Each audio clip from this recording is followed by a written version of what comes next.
5 seconds. It's Radiant's turn to ban.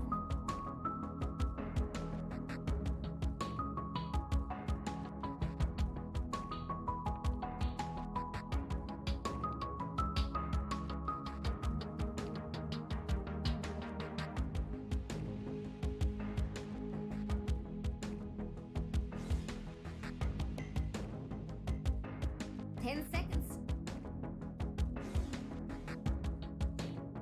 5 seconds.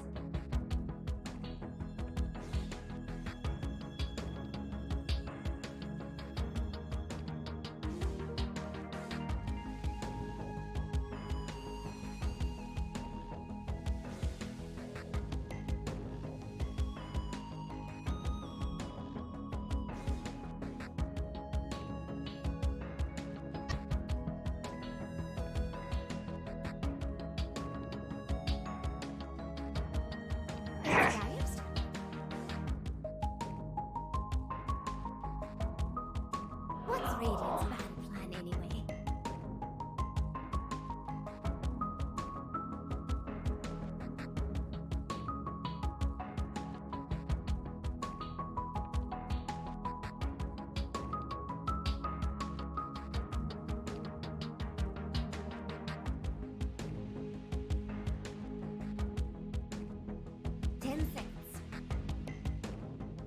Just who will hire man?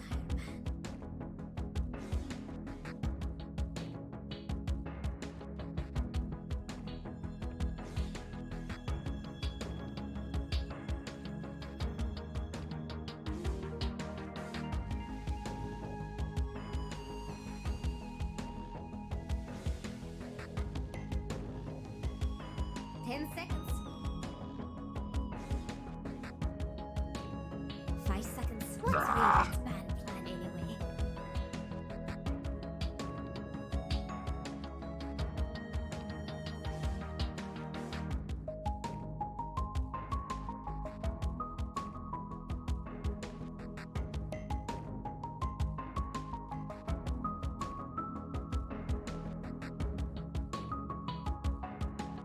Ten seconds.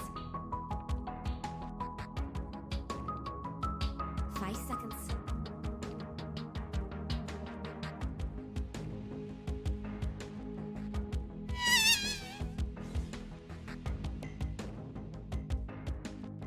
It's Dire's turn.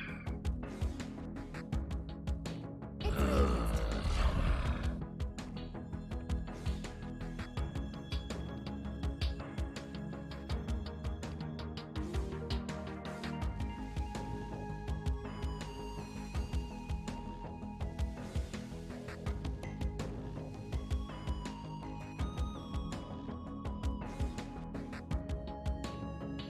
Ten seconds. 5 seconds.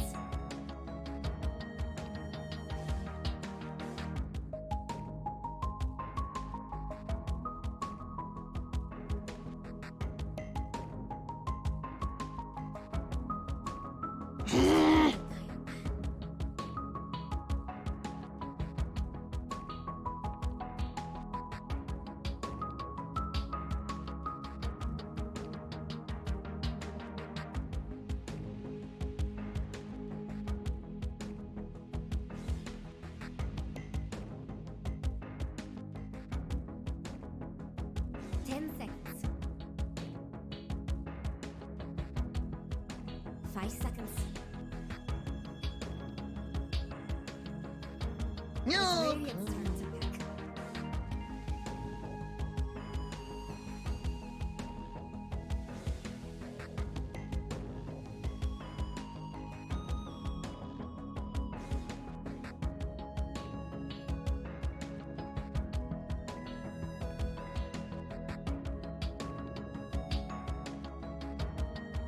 Ten seconds. 5 seconds.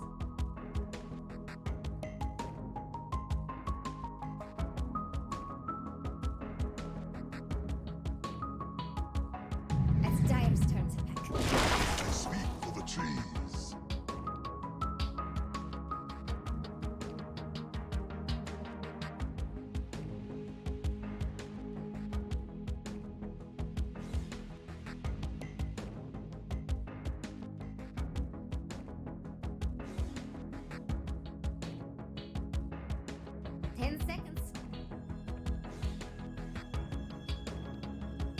5 seconds.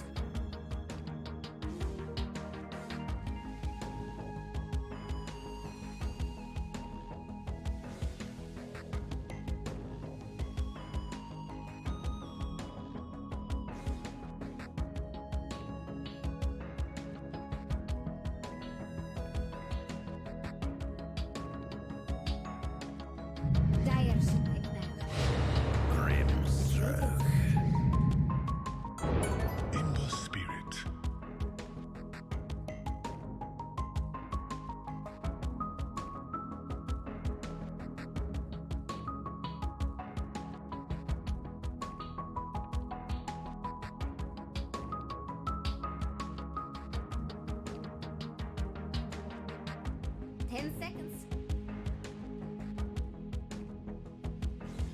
5 seconds.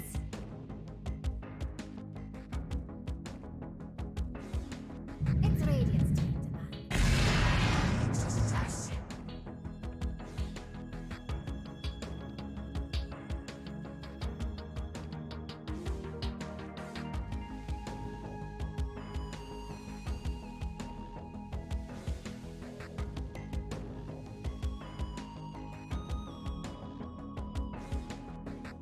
10 seconds.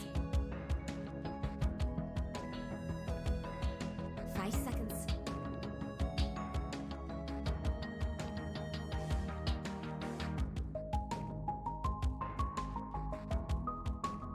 Just who will die?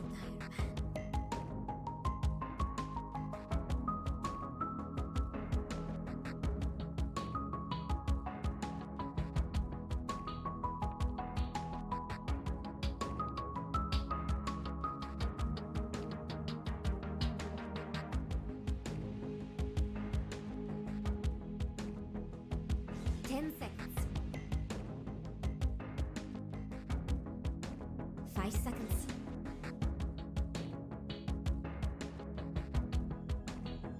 It's Dire's turn to pick. It's Radiant's turn to pick. Praise King.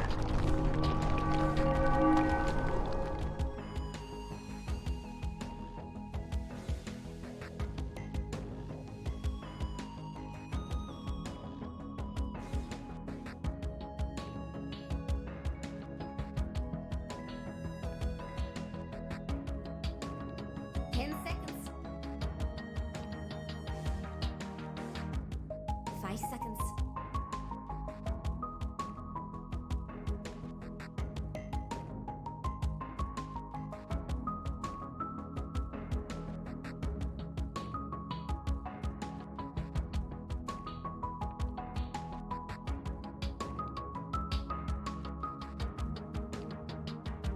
Dire should pick now.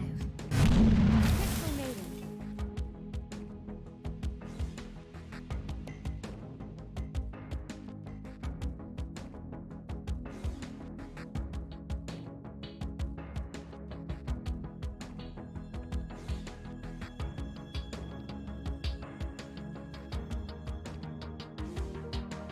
10 seconds. 5 seconds.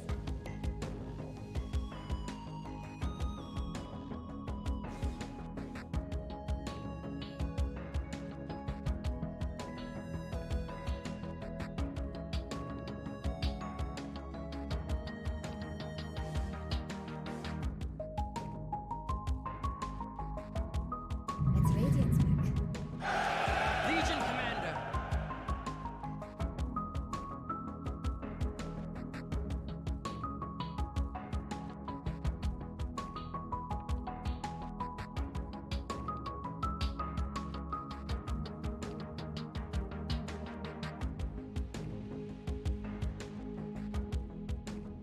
Ten seconds.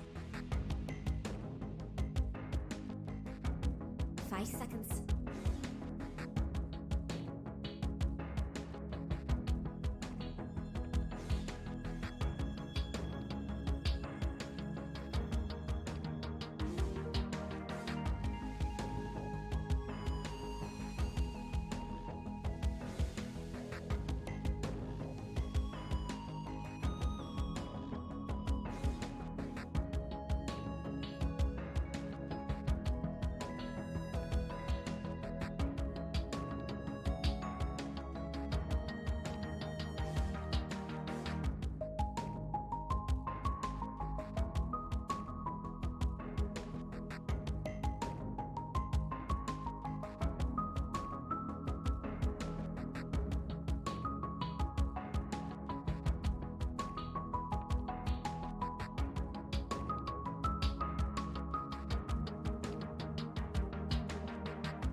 10 seconds.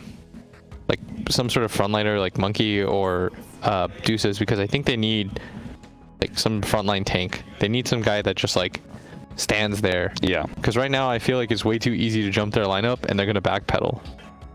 This SF is like, it's nice damage, and it's nice against these heroes that stay stationary, like the Wraith King on Reincarnation or the Legion Commander on Duel. You can get in a good Requiem on it, but because of your Nature's Prophet, you don't... I mean, I guess with the Nature's Prophet builds that we've been seeing, with like the earlier BKB, maybe the Aura build, it frontlines better than you would expect it to, but they still have that problem. Yeah. Like, they still need a solution for it. Like Nature's Prophet, Nyx, they're like a small gap close, but it's not enough.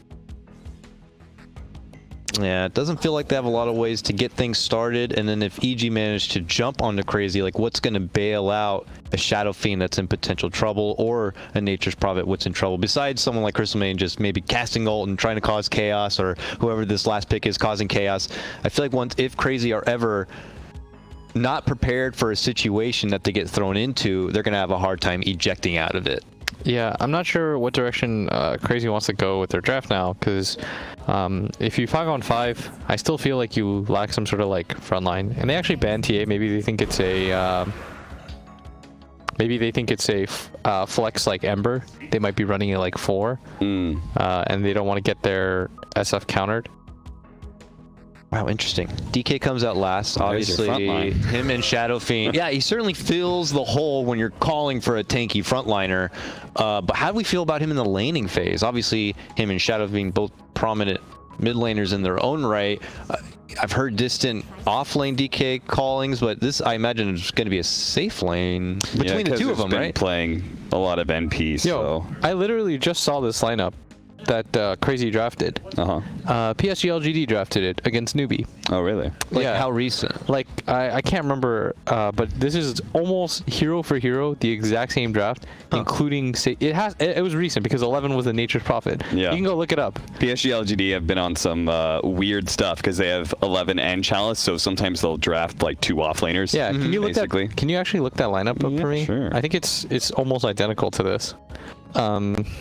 If I recall, they lost like 27-8. Yeah, LGD has not been on a good run. That reminded think you they of got worse. ESL, let's say. So EG, they need... Okay, so they take the Invoker. Interesting. 4-position Invoker? No, it's for... 4-position Ember. I think they Crit kind of Ember. knew that Crit was going to be 4. Because Ryoyo probably doesn't want to play against a Nyx Assassin and a CM. I think it's kind of annoying for him. And they probably wanted a more advantageous mid-hero.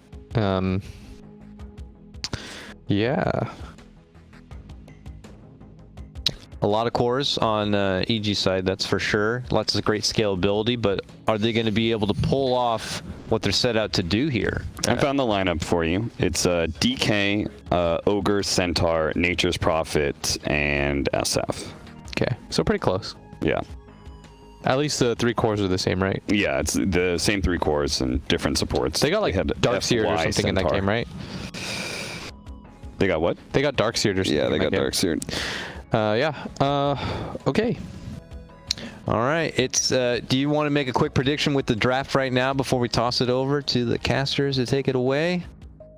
I like EG's lineup. I think this Invoker, like a Spirit Vessel, Quaswex Invoker, will do a lot against this DK. SF's really susceptible to that as well before BKB. Yeah. EG? Blitz? Yeah, I mean, when I saw the game that LGD ran it in, the limitation was like they were never able to straight up fight at any point, and I kind of feel like that's sort of the issue with this tricore. But we'll see. We'll see I love being indeed. proven wrong. All right, let's go ahead. Without further ado, folks, let's throw it over to our commentary duo to bring you this hype semifinal matchup. It is Grant and BSJ.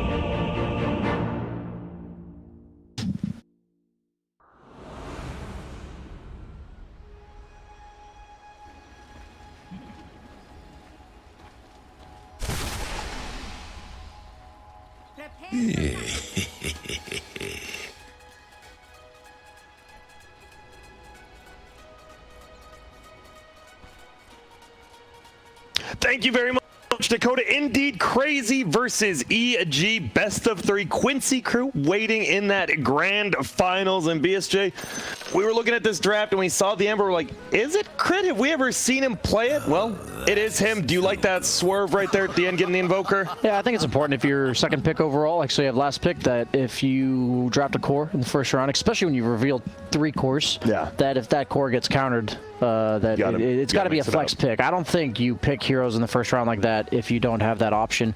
You kind of leave the enemy team like, okay, if you're going to waste picks on countering it, we're going to make it a 4. Otherwise, we'll leave it as a 2. We do see there that EG quite pretty heavily favored. Yeah, you agree? Yeah. Would I bet $100 to win 38? I trust them, but there's Bulba. You know, there's Bulba there. I'm not 100% sure. But Bulba's bringing some of that cockiness, some of that flavor back. That, you know, the old, you know, he's bringing the evil back to evil genius, right? They're not nice geniuses, BSJ. They're evil geniuses. That's true. You know what? He does really role play the team atmosphere, or the team name, really well. We do have a pause for people wondering what's going on here. We checking out Crystal Maiden's items in game, and she has a Basilius to start, so that's a bit interesting. Mana regen out the wazoo. The one thing I don't like about this DK safe lane is that it doesn't make Legion's game hard at all. It doesn't address the offlane pick in the slightest. And one thing I was actually interested in this game is they have the Grimstroke. And in the SCA region, if you have a Grimstroke, that means Ricky, like 90% of games. It's going to be there, yeah. And Ricky was just completely ignored in this draft. So it fascinates me how different the meta is in each region in terms of the popular combos as well as picks. We hardly see any Earthshaker Morphling going on here as opposed to the SCA region that we just got done with Fnatic sweep in the finals. No spoilers. Sorry, if you're listening, you can mute now. And well, we see it. You see, we've seen some all chat already with some good luck, have funs everywhere. And, you know, Moon Manor asking where the tips are for Bulba. And, you know, there'll be some tips flying out. Now, it seems like these two pretty good friends, judging from this chat. Seems like NA does have, surprisingly, the friendliest region, or the most talk in all chat right now. We got to be the best at something, Grant. Yes. Or everything. Depends how you look at it. Yeah, you know, eggs in a basket or something. I'm sure there's a saying. Kezu gonna try to steal this top rune, just gonna run it fly. Yeah, you can't really duel that. Meanwhile, bottom, Crit and Bulba going in with enemy team, but seems to be a pretty even trade here. Will be 2 for 2. So how does this Quaswex Invoker against SF? Doesn't SF just eventually get level 3 raise? This isn't the worst matchup early for an SF, is it? No, I think the Invoker was primarily picked for the game. Okay. From my impression of talking to mid laners, there's really no hero that just beats SF 1v1. The only way to beat him is really gank him with like an Earthshaker type hero, and the Ember Spirit could potentially roam mid at some point, and Invoker is one of the easiest mids to gank for, with the Tornado EMP setup, with the Cold Snap to follow. And overall, it's just really annoying to play heroes like DK as well as squishy supports against heroes like Invoker. In this top lane, so it isn't a Ricky Grimstroke. You said it is the Wraith King Grimstroke.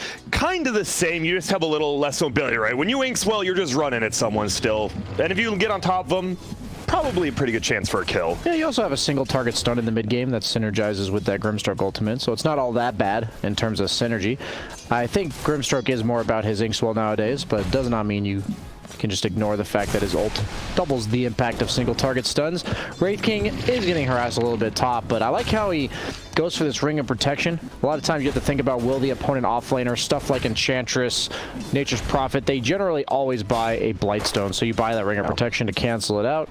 So you're not at 0 armor in the laning phase. We do see bottom lane, Skeeter getting harassed. So what do you, safe lane DK, how does it differentiate from middle? You obviously get less levels, maybe you get a little more farm? Is it just...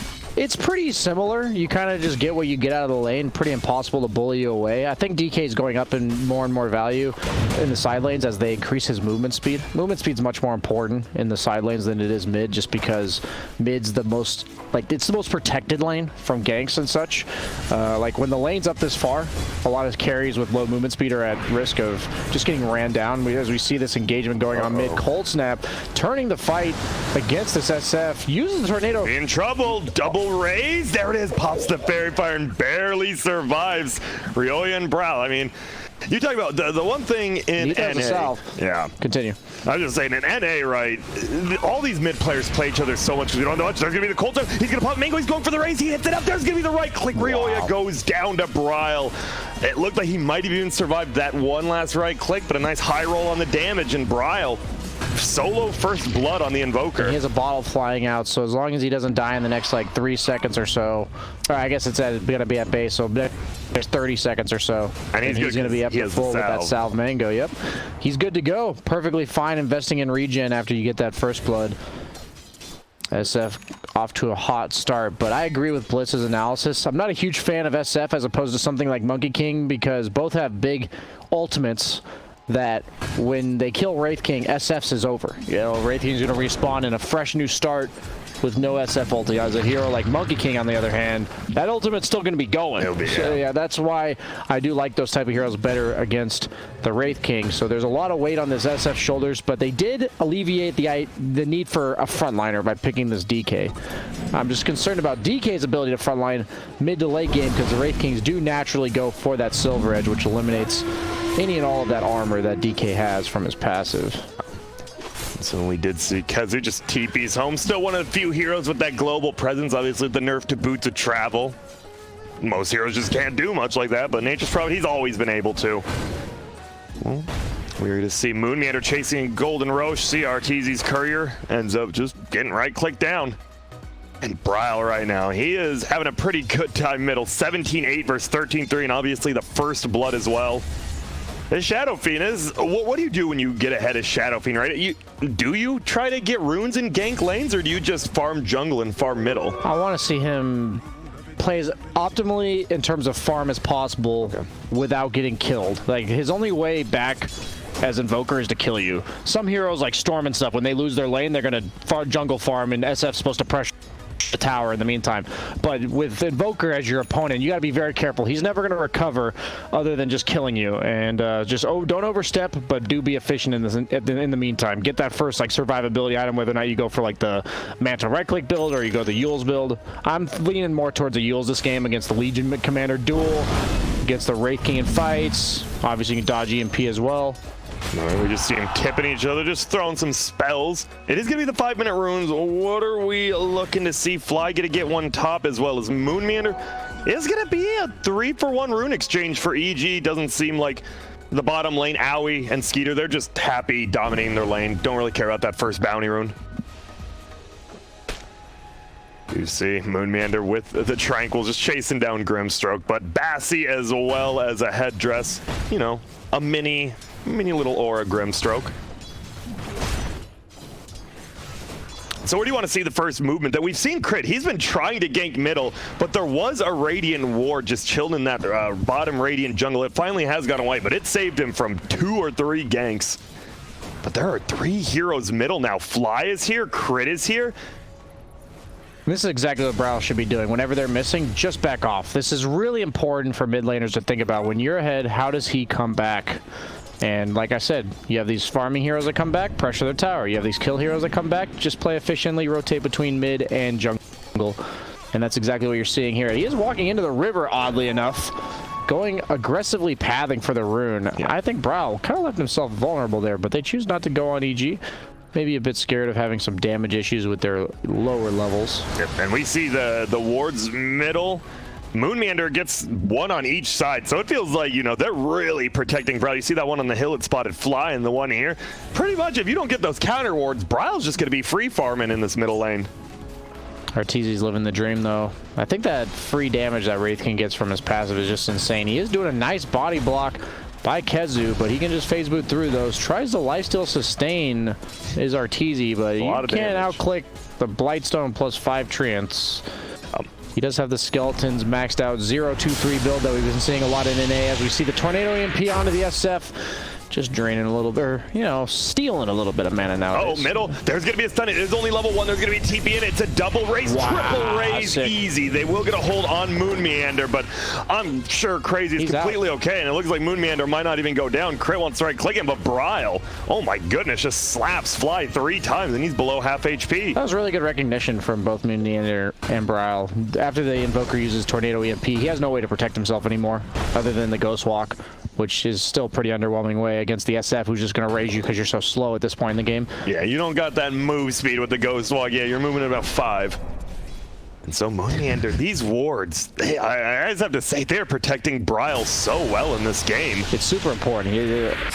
They fully recognize the way that Ryoya can climb back into this game and what this last pick Invoker is responsible for. Space creation, rotations to the Legion to enable the duels, allow the Wraith King to just farm. As Moon Meander doing a little feed meandering here. Maybe, yeah, there's the oh, well. Does stick up now, he will go down. So it is the 3-man rotation, or 2-man rotation, pardon me, with Crit and Fly. With the regen rune. The dream. The 50-50 guess into what I would probably say is the perfect rune for SF right now. He can go farm like 3 camps, meanwhile going to come out of it full health, full mana. Yep. Well, top lane Arteezius pushing it in, getting that tower below 50% HP soon. And it feels like there's just a lot of heroes going middle. Who does this favor then for these independent cores? Obviously, like you said, it's Arteezy versus KheZu top.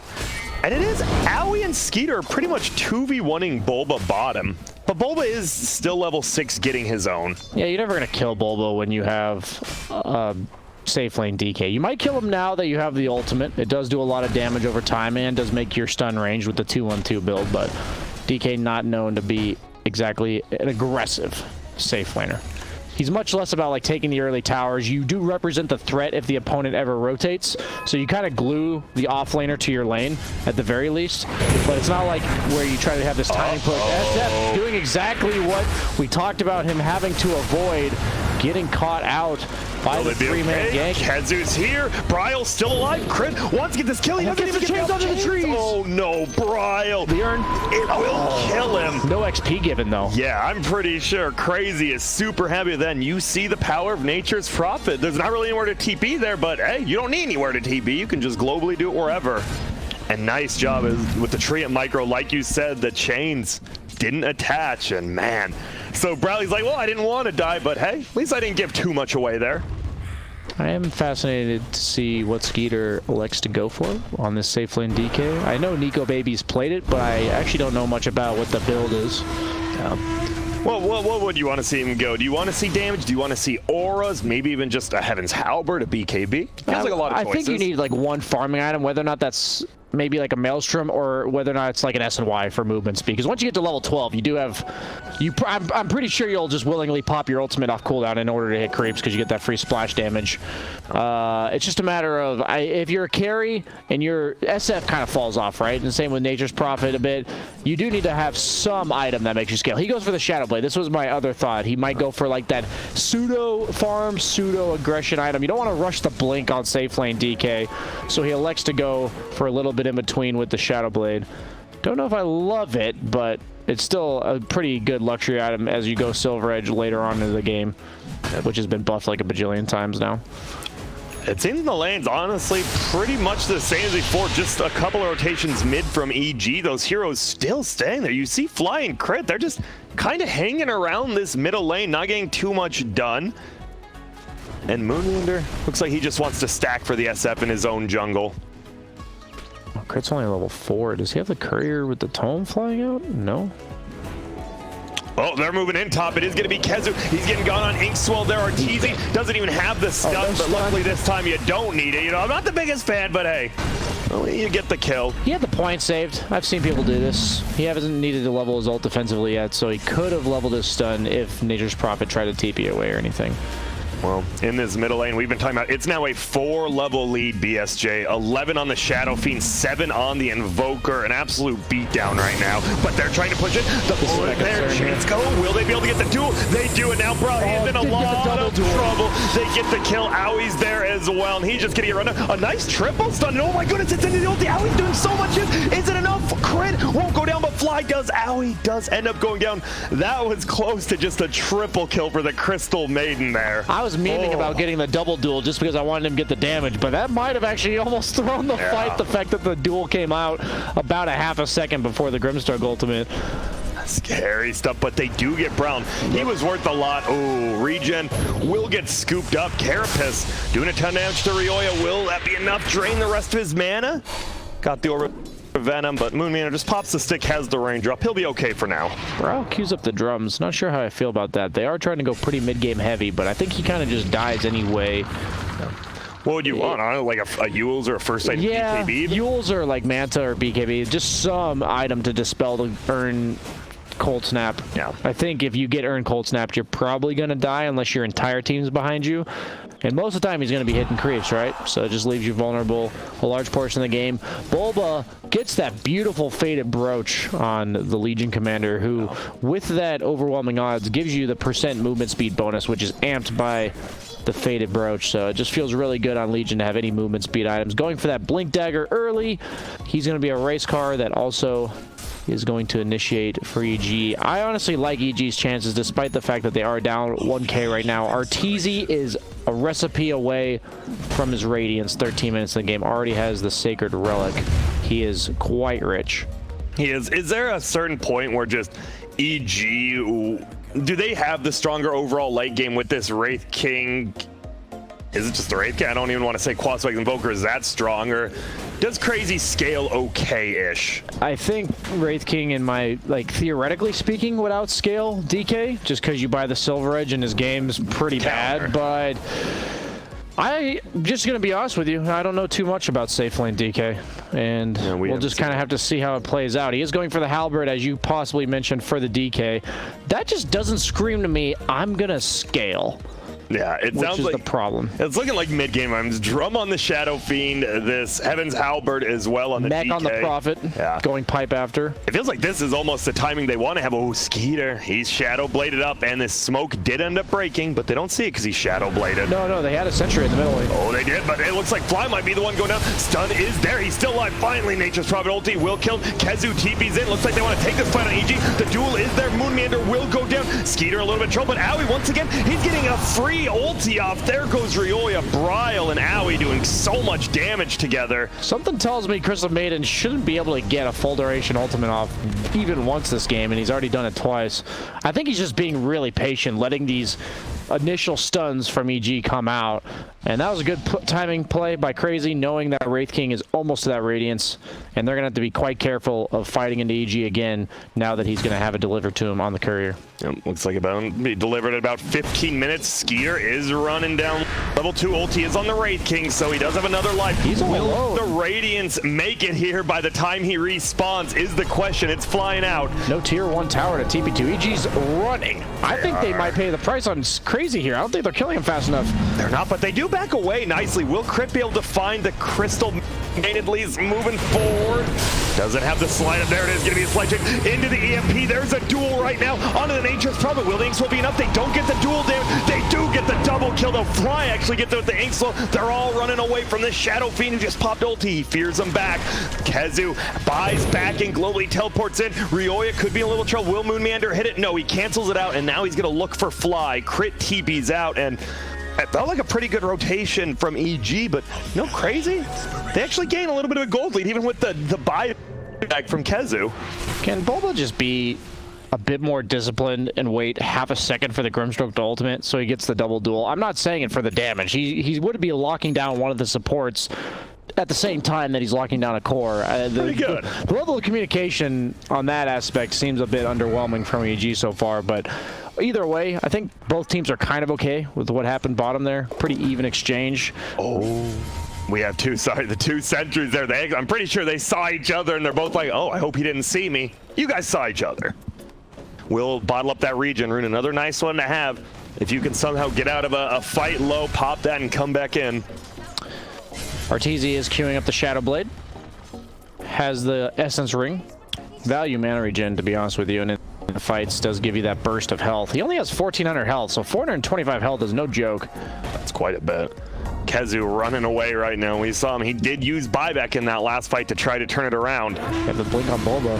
He is going to blink it. Oh my goodness, they just go for the duel. Will they get the duel damage? Probably not. Will they even get this kill? There's a TB in from Moonman. This is a pretty scary place. He has the mech. He gets it off. Wand as well. And now might be flying next one going down. He can't have it. There's going to be Ow. He does get canceled this time. A nice triple tornado from Ryoya. New comes out from Fly. RTZ ult up. Everyone's pretty low, and he does have that ulti. Bryle will get his ult up. There's going to be the EMP. That's what I was saying. Drains Bryle. He has the region, but I don't think he gave out of there. There goes Bryle. Crit dies next. Moonman with a nice stun. RTZ, he's already used his ulti now.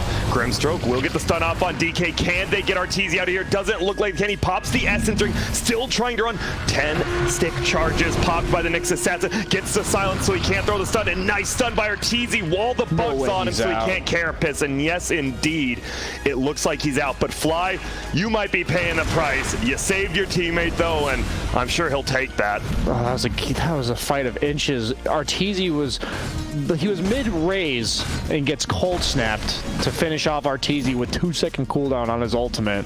And then there, obviously narrowly escaping. Well played by EG, all things considered. This DK seems to be proving quite the issue. He did a lot of damage in that fight. You see there, basically a third of their team fight damage this early on in the game with that splash damage on his ultimate. Uh-oh, middle. Moonmeander could be in a little bit of trouble, or maybe it's Ryoya who's catching who? Definitely Ryoya until Moonmeander takes some damage, but he'll get that kill. And yeah, Ryoya, he is the Quaswags and Bogard. Wasn't going to scale too much anyways, but now he is falling very far behind very quickly. Yeah, this is a first round Nyx, and they have no instant stuns. So he will almost always carapace, and that's a pretty big deal scaling into the mid to late game. So my only question mark this whole time has been this DK. I emphasize again, I don't even know if EG fully understands how this hero scales as we pull into the replay of that last fight. We'll let you guys know if anything relevant's going on. 4 position Ember does go down in the mid lane, but we see this initiation onto the Nature's Prophet. There's a pretty big fight going on middle now, but we'll see. And nothing of importance is happening during this replay as we see the Grimstroke ultimate into the double duel. They get him. It's KheZu going down. That is technically still a dieback. Skeeter, they have the center with their... He gets slowed. Nice stun from Moon Meander, though. Gets him out of there. And Inspiration. You gotta still be scared. This Wraith King is farmed, does have a Radiance. You don't just really want to run up in their face, and Bulba does get the double duel that time. Only gets 1 dual damage, but the fact is he's locking down 2 heroes. It's doubling the impact of Legion in a game like this because he is their primary source of initiation. The Tornado just seems like better follow-up this game than a fight starter. As Skeeter looks again, crit no sentry this time around. They did de-ward it from the Radiant side. Nyx with the follow-up impale, boom. He's dead. That's a 4 position Ember, though. Moon Meander has been having quite the game. 4, 2, and 5 involved in 9 of the 12 kills. And let's be real, hitting that Nyx stun's not as easy as sometimes it looks. You think it's like, oh, this is an easy stun. Then like you throw it on, you're like, oh, that's pretty short range. He's done a good job of connecting 2 to 3 man every time. Remember when that ability was targetable? Yeah. Those are the easy days of Dota. Now they've made every hero so complicated in terms of button pressing, like Visage and Lone Druid. Oh, they're going for Roche, but it seems like EG wants to smoke up possibly. There's 4 of them here. They're at least running that way. Who do you favor? This is a full 5-on-5 BSJ. I'm not sure who I like here. You do have the ult back for Wraith King. He does have a Shadow Blade now. Whether he wants to use it aggressively or defensively to get out, he will throw a quick pause. And, well, Bryle, is Bryle in no man's land? He's just in Roche by himself with no escape item. He has the BKB, obviously. So worst comes to worst, you just run out, BKB and run out, or TP. I think as long as you reactionarily BKB to Legion blinking on you, you're okay. Okay. That would actually be a good fight for Crazy. As long as he's thinking like that and he's ready, then that's good. Because if he gets dueled while BKB'd, I don't think he's going to die. And then that could result in a easily turned fight for Crazy. Now we get a replay of the last fight that you guys might have missed the beginning of. Ember does get initiated by that Shadow Blade DK. But then you see ulti coming in from Fly on the backside. Nice EMP. Tornado kind of misses, but in comes Fly, gets the silence off on KheZu. Toss them together, get that duel. You do only get the damage as you talked about, but it locks them in place. And if that was any other hero but the DK, that would have been a double kill, but a very tanky boy right now.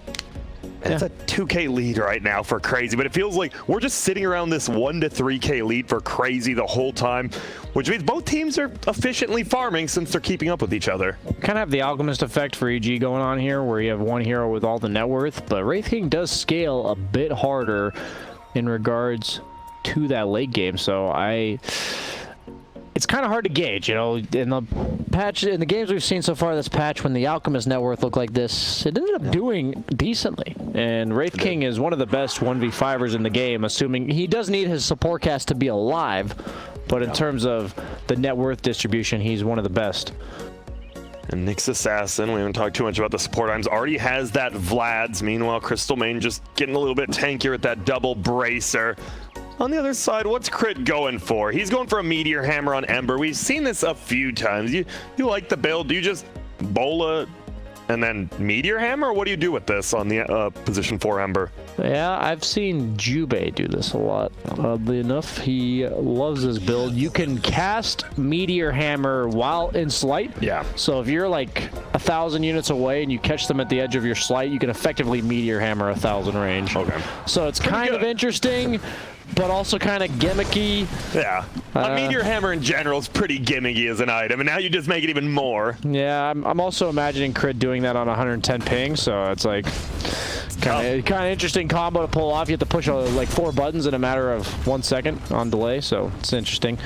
You're watching Arteezy push in middle lane. The mana burn, pretty annoying. It is only level 1, so Arteezy's not too mad, but until he gets 4 more levels, his mana is very important to him. I do like this Nyx build a lot. Usually you have to buy like a Yules or something like that on Nyx to survive, but this game, I mentioned, they have no instant stuns, so he's quite survivable, not itemizing for himself at all. So they're just going to itemize to sustain through this Wraith King Radiance burn. Pipe on the Nature's Prophet, Vlad's on the Nyx. Quite an impactful item for a hero like SF in terms of manning up in the middle of the fight with his BKB. If he gets taken down to half without a Vlad's, he may have to use that BKB to run away, but now he can definitely just right-click his way back in. We'll see Silver Edge queued up for Wraith King. You talk about top lane though, Crit, he'll be found. Pretty simple, you know, stun out a Shadow Blade into double raise right clicks, you'll get a freebie. That's why they made the Ember a support, pretty much. It's just that easy to kill Ember with the draft that Crazy has. And that wasn't even a Nyx Assassin, who is even easier to do it on top of him, but there's Roshan. Braille just right-clicking it. Can they fight? This doesn't feel like they can. They're just gonna have to give it up on EG's side. Yeah, I don't think they 100% know what's going on. They're suspicious of it. And they scan it, but they need to get there in the next 5 seconds or else it's going down. Sunstrike is going to fly out. It scouts it out, but there goes Roche. The thing is, when they're all missing and they get that kill top, there's one of 2 options. They're either Roshing or they're smoked into you, going to kill you mid. And so EG has to play really passively. And I think they're maybe a bit slow at that scan to check about the Roche. Maybe it was on cooldown. As we see top, they're just going to pressure the tower. They have the Presence Aura affects buildings talent on Shadow Fiend, so they clearly intended to hit this push timing with this Aegis. And it's a scary one, because as you said, the DK, he doesn't really go damage items, but he has a lot, yeah.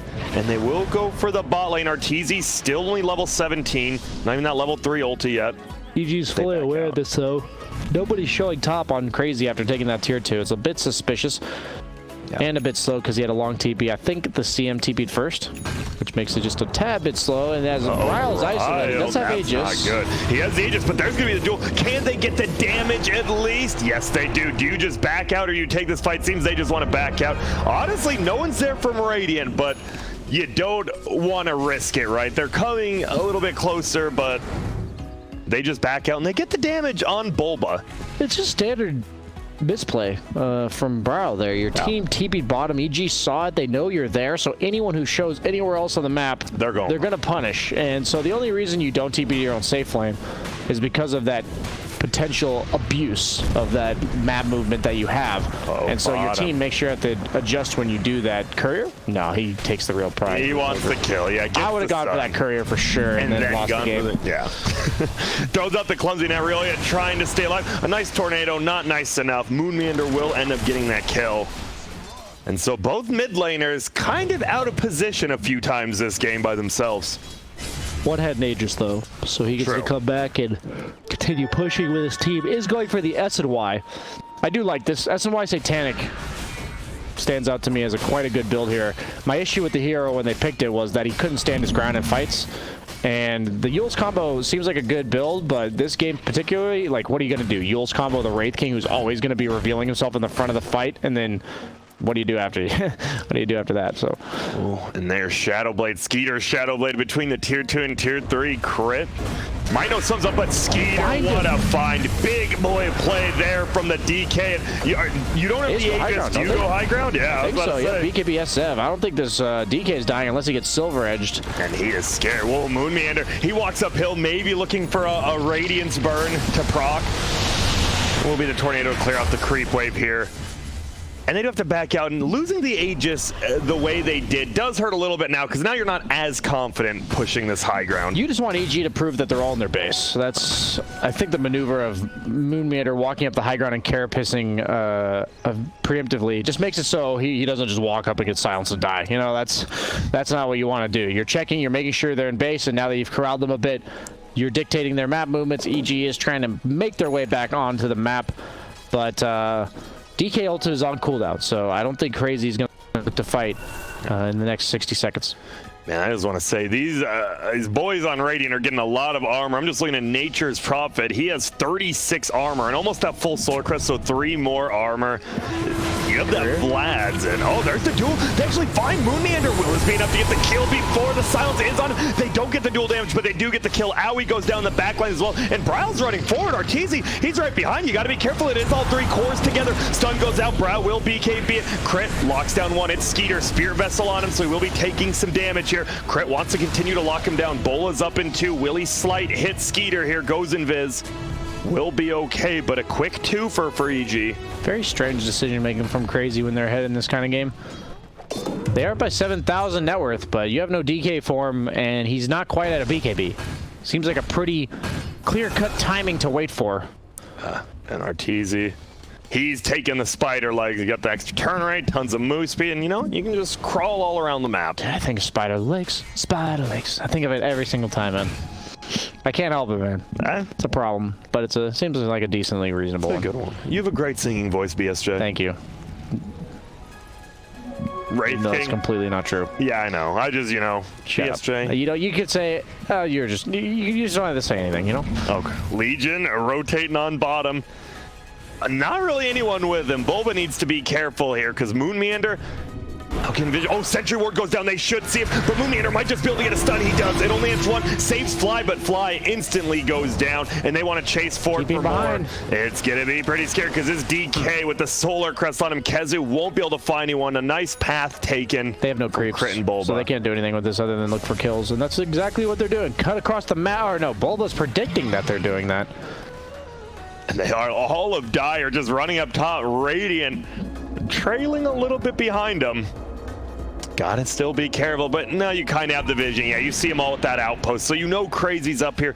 Do you just get out if you're EG? It seems like they might want to take a fight here. They saw the DK in the ward, so they preemptively dusted. Uh-oh, and that's a lot of damage. There's the silver. He's just dead. Skeeter, he gets dueled. That's a ton of damage as well. 74 Bulba. Moonmeander pops his Carapace. Arteezy getting right click. Doesn't even matter if he has mana, though. No reincarnation. Mana cost is up. Bryle does get crit on, but Arteezy right click down for that Solar Crest. He's still alive. Crit makes it out, and they're just going into the tree line.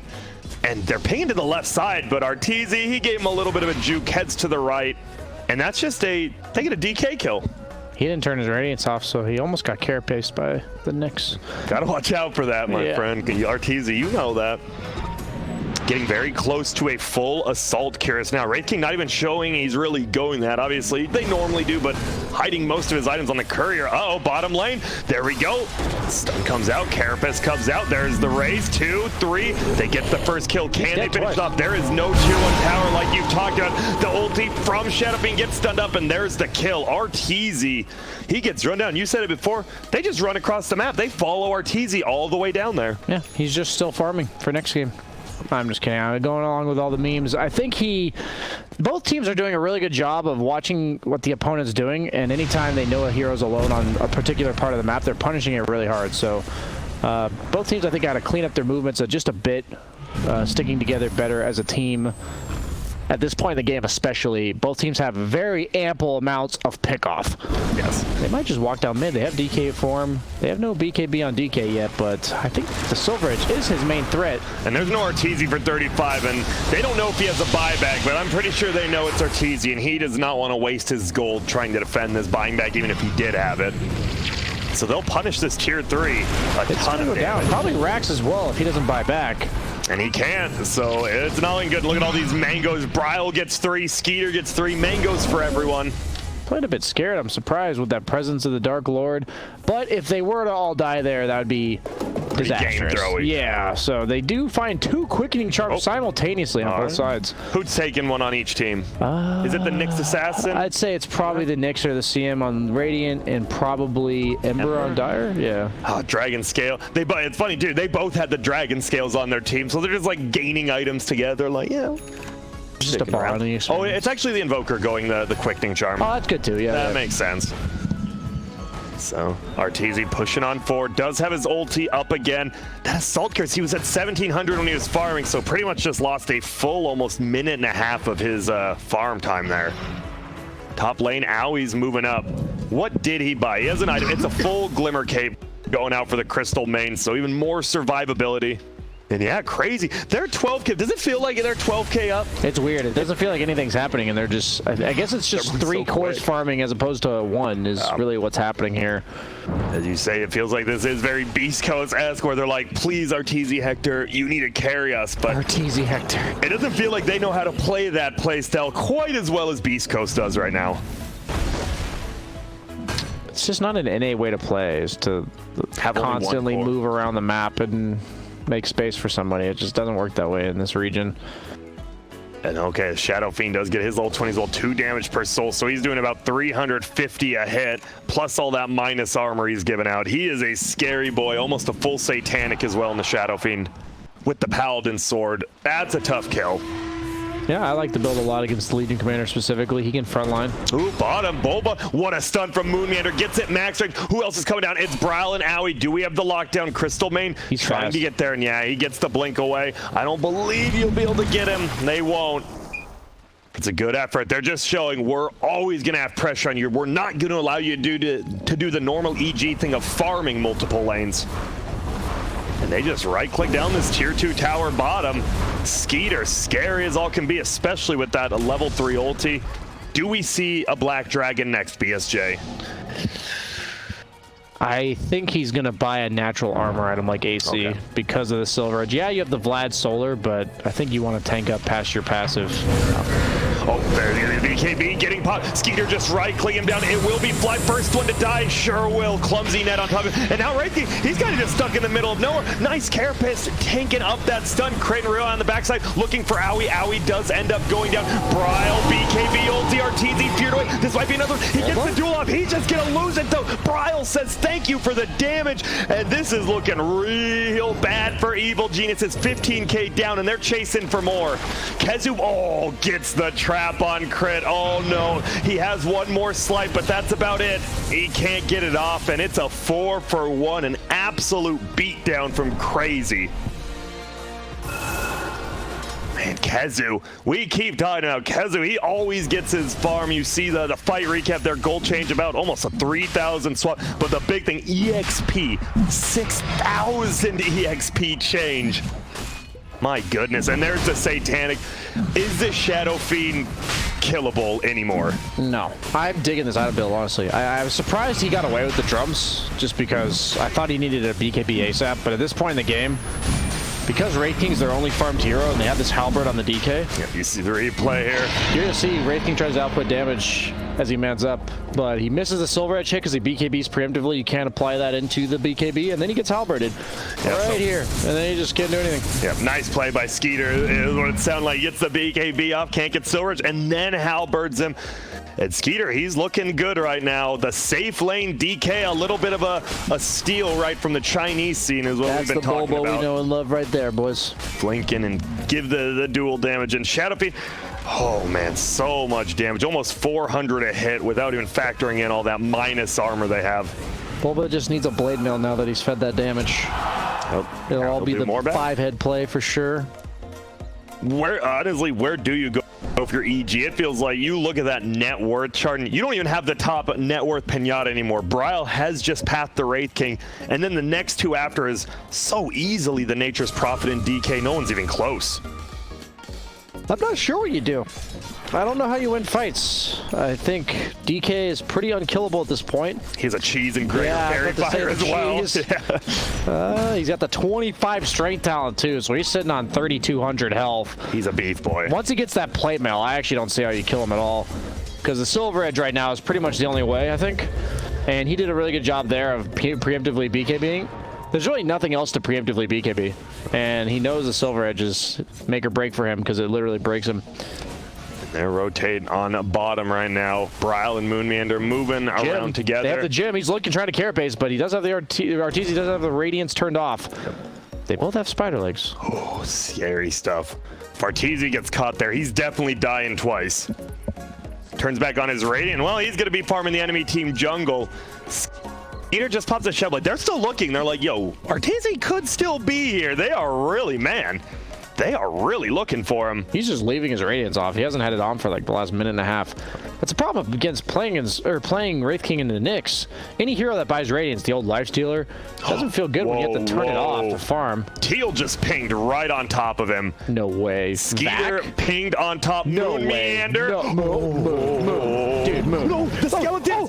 He doesn't have Radiance on. Do you just stun, dude? No, just stun. No, just throw it out, dude. Skeeter somehow pinging it out. I have no clue. And then Moonmeander couldn't quite find him. Arteezy. That's the EU game sense, man. It is. That sigh of relief. My goodness. You're still 18k down, but that could have very well just been the game if he goes down twice there. I love the bird's eye view in those type of scenarios. Sometimes those players just have no idea how close they really were. Skeeter gets gone on the bottom lane. BKB's and man's up. And yeah, he doesn't care too much there. It's going to be an alacrity, and he just runs away. Do we have the duel? He gets it off. He is BKB. This is a tough kill. The BKB does work. He gets the stun on the Crystal Main, so he can't do anything. Bull pops his BKB. Skeeter does end up going down. Owie throwing out that ulti. Not doing too much. Only to Arteezy, who does throw that ulti. And now they're going for Bryle. Oh my goodness, the alacrity. Solar Crest stop at Arteezy. But Bryle, he throws that thing satanic, and they're just life stealing off each other. Bryle actually ends up losing that fight. That looked like a 2K right click battle. Because he has the Aegis. And now Moonmeander, he has spider legs trying to break down all these trees. Arteezy running. The dust does finally hit him in the Solar Crest to slow him down. KheZu get a TP. He goes into the jungle. Do we have it? No. Spider legs on over.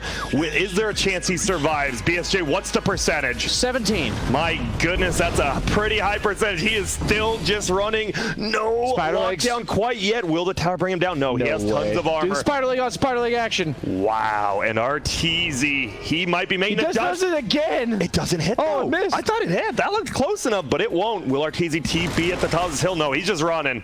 My goodness. That was the 17. Barely missing the dust. That's a 5k gold swing out of nowhere, and we thought, I don't know, I thought Arteezy was pretty underfarmed, but I guess if you get Solar Crest and Alacrity, it's kind of like you have 10k more net worth. Very true. And well, you saw how they do in that fight. They do get this, they get the duel off, and they got the Silver Edge before the BKB, so they got a lot of burst damage in. I just realized that when Ice Frog added spider legs, he innately buffed Arteezy. He can't get sprouted, he can't get cliffed. Everything's just his weaknesses in the late game are all alleviated by those spider legs. I think he'll probably keep those for the rest of the game, honestly, because they're so good. You don't want to get Quelling Blade, or you don't want to have Quelling Blade, and you don't want to get sprouted for 6 seconds. Smoked up. Here we go. Arteezy leading the way. Yeah, Bryle, he did just purchase that Demon Edge. There's going to be the duel. He does not have a buyback here, by the way. They're just going to triple run it into the meteor. What are you doing, Bryle? He gets caught out by himself, and now they're going to try to chase down Moonmeander, who has a carapace, but they're just chasing him down. Can they get him? They do. Bola's going. Owie gets hit as well. They freeze him on under. He's going to throw that ulti up, but a nice tornado from Ryoya hitting onto 2, and all of a sudden, crazy. What is going on? Are you guys doing, Bryle? That's the Bryle we kind of talk about, BSG, where he does have this amazing laning phase, plays so well, and it's honestly the same as Ryoya, right? They always sometimes have that one play that just makes you scratch your head a little bit. Your positioning is just away from your team when you're farming. You could just wait for your team to get there. The creeps are going to be there for another 30 seconds or so. No reason to give that small window to a team like EG. Even Bulba's going to be able to manage to catch you when you're that out of position. He has 74. He hasn't actually gotten another duel win since, I believe, almost the 18-minute mark. All 74 of that has came before, but he did get the lockdown. They don't need the plus damage at that point. Just kill the SF and crazy. Oh, no, Ryoya goes down. Okay, nice gank. Kezu and Skeeter just find him. That's huge because it looked like Arteezy and the boys were ready to go up through the mid lane. Yeah, we should just rewind your voice line to you saying, you know, Ryoya doing the same thing. Yeah, we just talked about it. He does it like 13, look at the gold, because you talk about it, it's only about the kill streak. You just gave 800 gold to the safe lane DK. Oh my god, I had no idea he was on a dominating streak. At this stage in the game, a dominating streak is worth that much? That's crazy. 800 gold to them. The way they made it work is it scales based on your level now. So at the early game, I think it was level 17 is where it hits the threshold of being more than it was prior. Yeah. Or no, they did that for XP, but it still works the same for as the later the game goes for gold. But something like that, where at this stage in the game, you're feeding a ton of gold just for being on a dominating spree. And he's going for a sheep stick on the Invoker. No defensive items. That was slick. They do the two-man take of the outpost at 35.59. Get it? So they deny 750 EXP to every Dire hero. Crazy. What's 5 times 750, Grant? Give me 1 sec. Let me do the math. 3,500 to be like 37.50. Damn. Is that actually right? That's why we pay him the big bucks. Grant's science and math is just unstoppable. The key is you do the single digit first, and then you add up the extra. Don't give away your secrets just like that, Grant. At least make people fight for it. So there's going to be the BKB. They get the duel off. Legion Commander is getting right-click down. I'm not sure you're winning this fight, but is he going to give up the damage? He does. Moonlander says, thank you, sir. And Arteezy, he's getting locked down this time. He is not winning this man fight versus Brown. All of a sudden, this fight looks so much better for Crazy. No more of these silly pickups. Crazy's winning. They are. Uh-oh, Ryoya will ghost walk out. Crit makes it out. But you lost Arteezy, you lost Fly, and you lost Bulba, and you gave some damage up even to Moonlander, and you used 2 buybacks. It feels like Crazy you can take one Zitaract. You pressure the second as well, right? Maybe, oh, there's the buyback. You want to force it out. He is TPing forward. Bulba once again. Oh, he kills the current. It's actually going to be saved. That was his assault cures, but Bulba goes down, and Skeeter's like, all right, I didn't want it anyways. I think he wanted it, but he'll take the trade, I think. I think Bulba diebacking is pretty bad at this point in the game. It feels like it might be Currents. They'll back up on Crazy. It doesn't maybe just go top. You do have the creep wave up there still. Oh, he took the 25% Vampiric Aura lifesteal on Wraith King, so he does have the 67.5% lifesteal for free from his passive. That's a lot of lifesteal. It is. But you got to be able to attack, and we saw in that Spell last Prism fight. on DK. That's actually so good on DK. Spell Prism. 12 attributes, cooldown reduction. Yeah, it seems pretty good. That's actually so good on DK. Wow. It's his level 20 talent plus some bonuses. Yeah. You just get a free, you get like an Ogre Club plus 2 extra strengths. Feels pretty good. Does he take the Dragon Tail or the HP and or the regen and armor here? The level 25 DK. Because of the Silver Edge, I might lean towards the Dragon Tail stun. That's a long time. But at the same time as a carry, you might just take the luxury one for yourself. Yeah, and he's thinking about it too. The suspense. Skeeter, what do you got for us? What is going on in that noggin? Type 1 in chat if it's Dragon Tail. Type 2 if it's the Dragon's Blood. Okay, anyone who typed 1, you're a nerd. Yep. Noob. I was gonna say nerd. Not nerd, noob, yeah, and then you kind of just struggled, but you got him. Got him. Bryo level 25 now, and he gets the -5 presence, aura armor, paired up with that level 15 talent. We saw him. They shred buildings. Oh, I didn't even realize the level 25 talent. That's insane. DK not only has the cooldown for all of his abilities, but also the Shadow Blade, Halberd, and BKB all benefit from that. That is quite nice for him. He'll probably queue up a Silver Edge of his own at some point. Give the axe to the DK. It is an axe on Roche. You are going to have an assault. Maybe Nyx, but I like it on DK.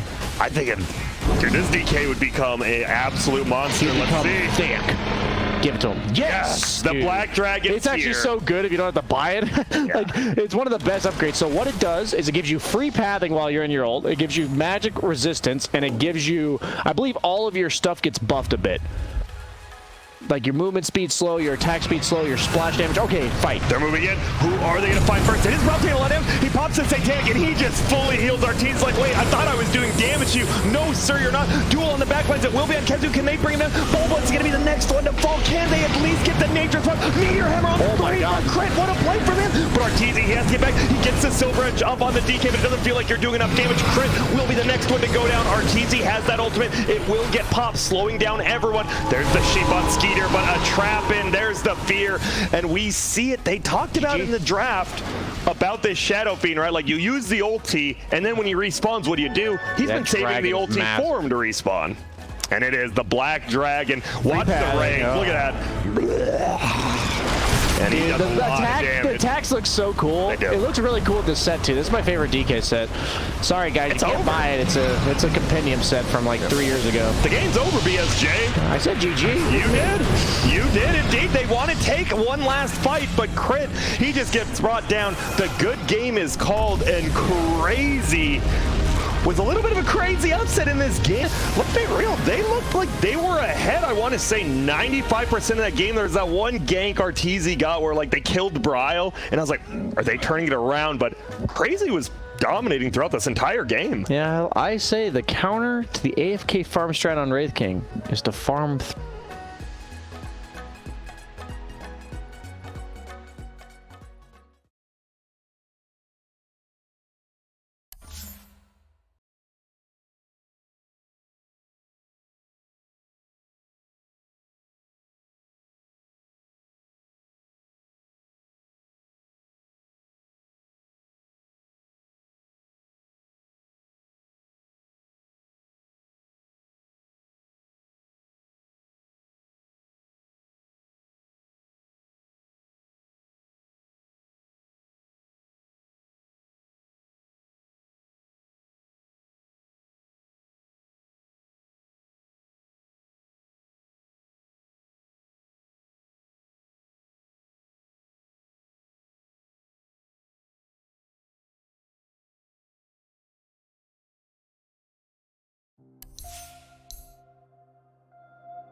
5 seconds.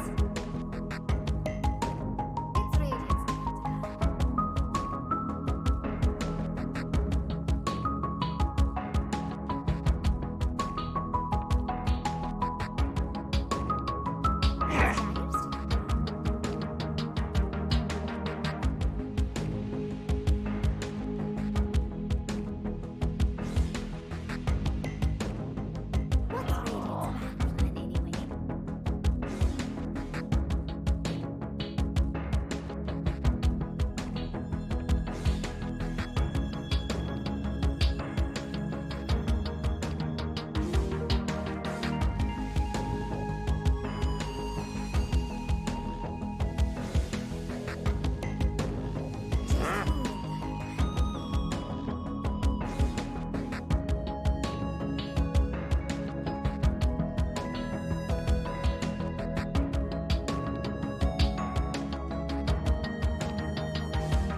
Welcome back, ladies and gentlemen, to ESL 1 LA, powered by Intel. We are still coming at you live from the LA studios here, bringing you more North American final day action. This is the semifinals now. Crazy versus Evil Geniuses. And guess what? Our draft is already live and underway. We come back to the panel. This is Dakota. I'm joined by Capitalist and Blitz as we bring you the analysts and the insight. And it's good to look at the luscious, sweet atmosphere of Los Angeles. It's very quiet right now, of course, but one day we'll return back to the great surface and rise up to the sun god once again. Back again. Oh yeah, we do own the sun. Our society of mole people.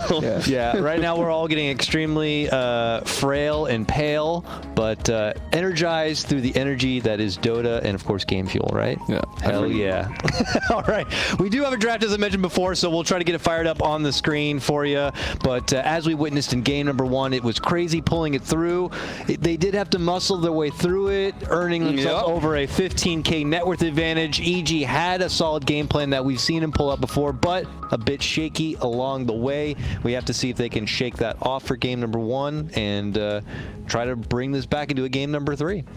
Yeah, and you know, it's just bans, so like, bans are so boring. What's not going to be in the Dota game? But an interesting ban is that Crazy felt like the Wraith King from Arteezy was strong enough that they're going to be banning it away. I wonder if we're going to be seeing a Terrorblade early pickup this time. I hope not. Oh no, that's actually banned as well. So what else, what else is left with the go-to early? Maybe they should save Arteezy's pick for later. I kind of feel like they should. If they keep on doing this 1v5 nonsense, like, at least give Arturo a fighting chance. For the boys. They're going to target some of his bans, though, in the phase here, getting rid of that Terrorblade first and foremost. And now even the Wraith King getting the 4th ban there.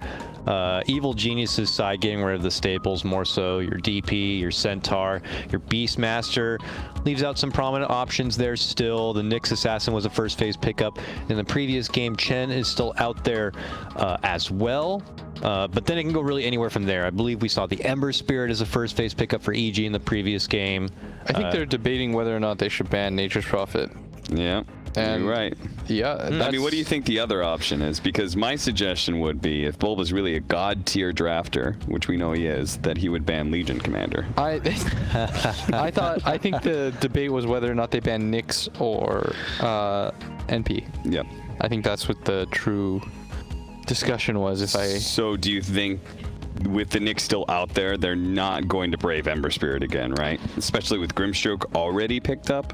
I think when I see Crit as a player, when I think of him as like when he's the most effective is like he always has a purpose in the game.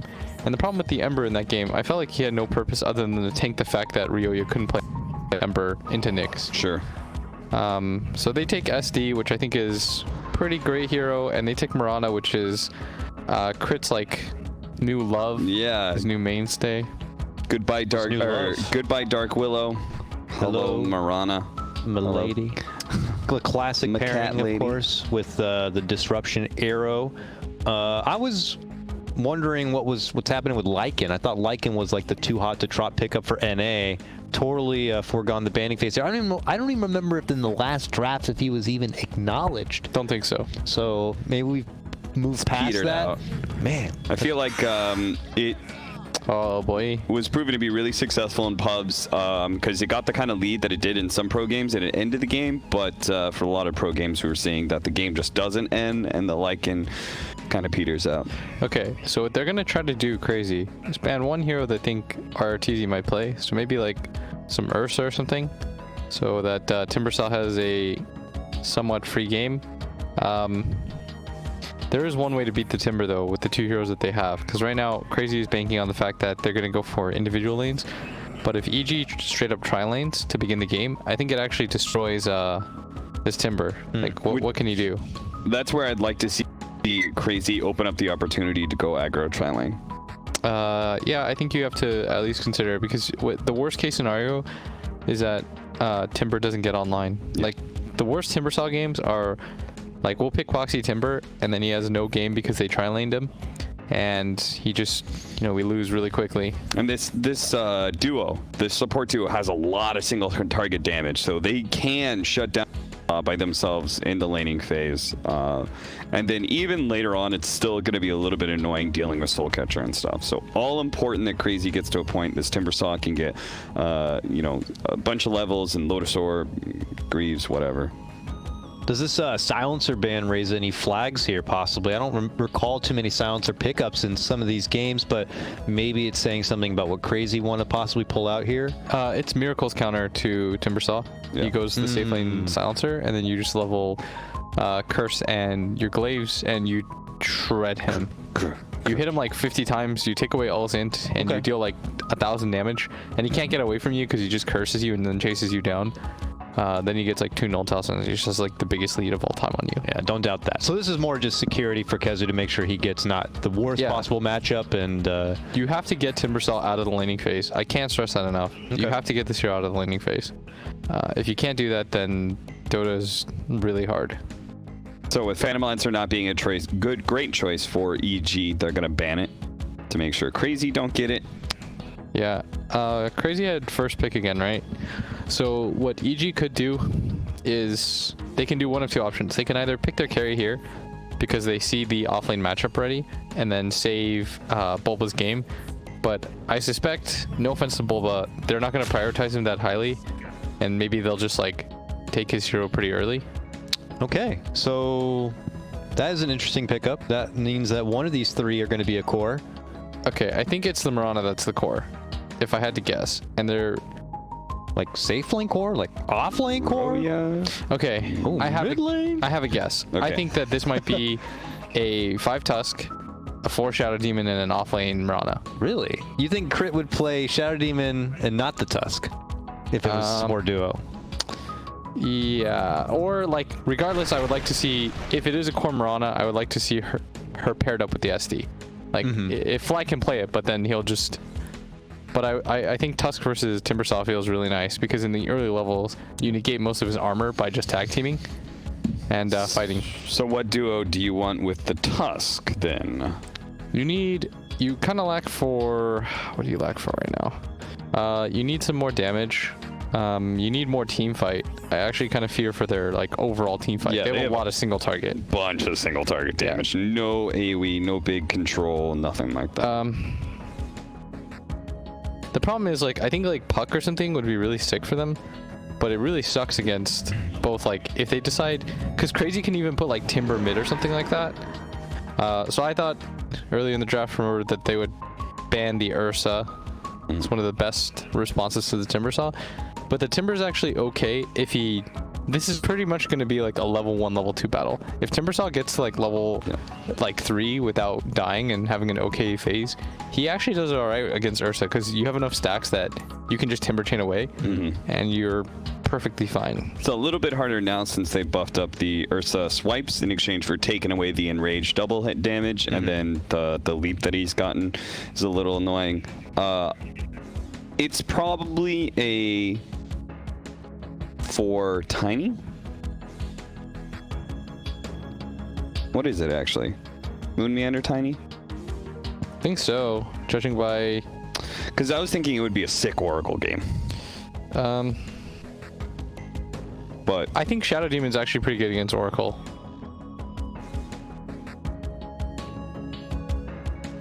Just because like you just disrupt the target, you get to purge. the purging off the heal. Yeah. Yeah. It's like In which there's a case little- you have to do healing salves. Yeah, I think SD is actually pretty decent against. But I love Oracle against like the other 3 heroes. Yeah, for sure. And we talked about how like they don't have a ton of team fight, and Oracle gives you a lot of team fight.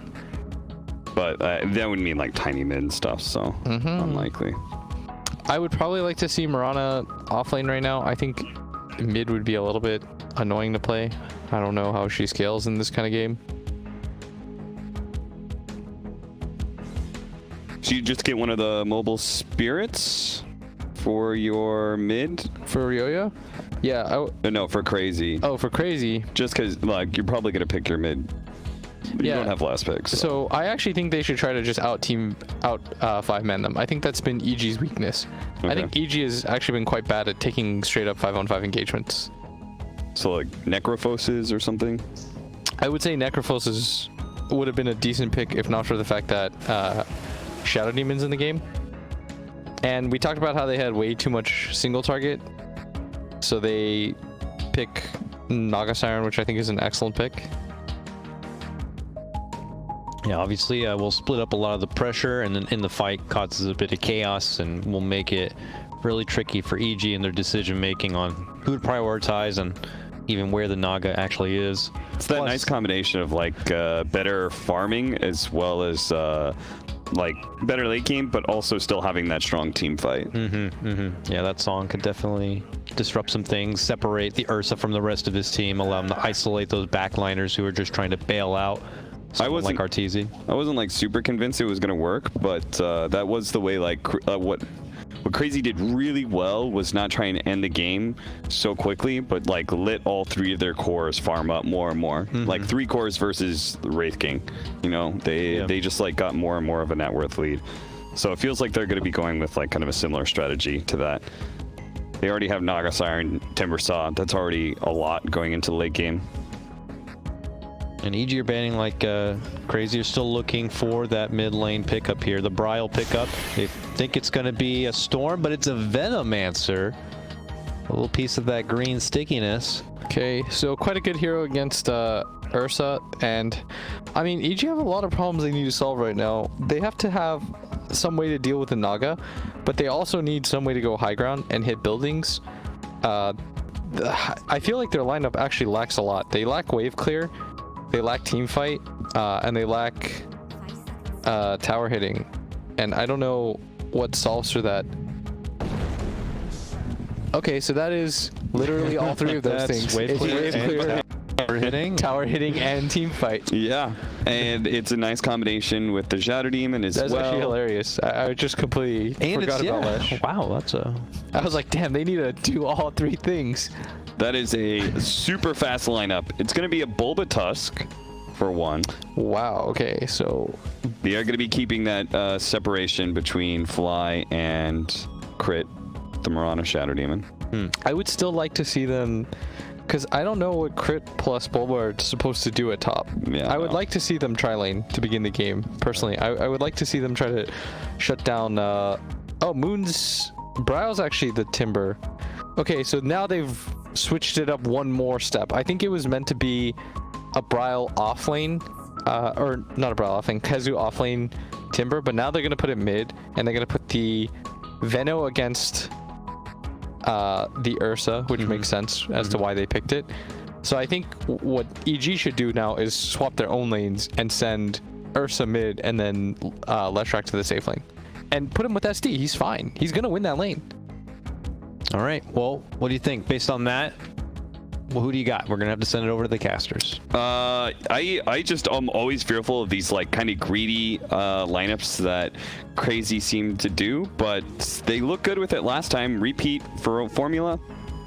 I'll go with Crazy. Crazy for the win. All right. Well, I'll go with Crazy too. oh my goodness. 2 for Crazy. And if they do win this one, they've secured a spot against Quincy in the finals. Let's see if that's how things pan out. We'll throw it over now to the Grand Banana.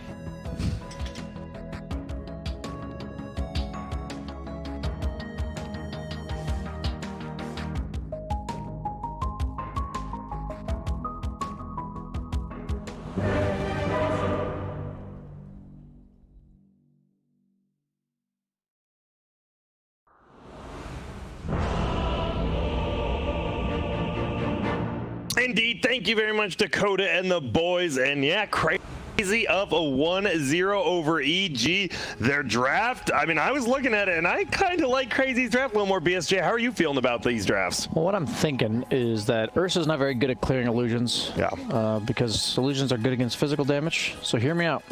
I'm hearing you out. E-Blade Dagon Ursa. I am no longer hearing you out, and I'm going to look at my screen instead. But we see the odds. EG still the favorite. Wow, I would take that on Crazy, no question. Okay. You would? Holy crap! After the first game, value. Yeah, you're that seems like pure value to you, BSJ. Yeah, I mean, they just kind of handled it. It wasn't like a fluke the first game. That was just kind of an outplay. I understand that. I'm not saying Crazy's necessarily favored, but to be getting that's almost 3-1. It almost feels like a little bit of disrespect to Crazy. I was gonna say, or just some EG, fanboys, yeah.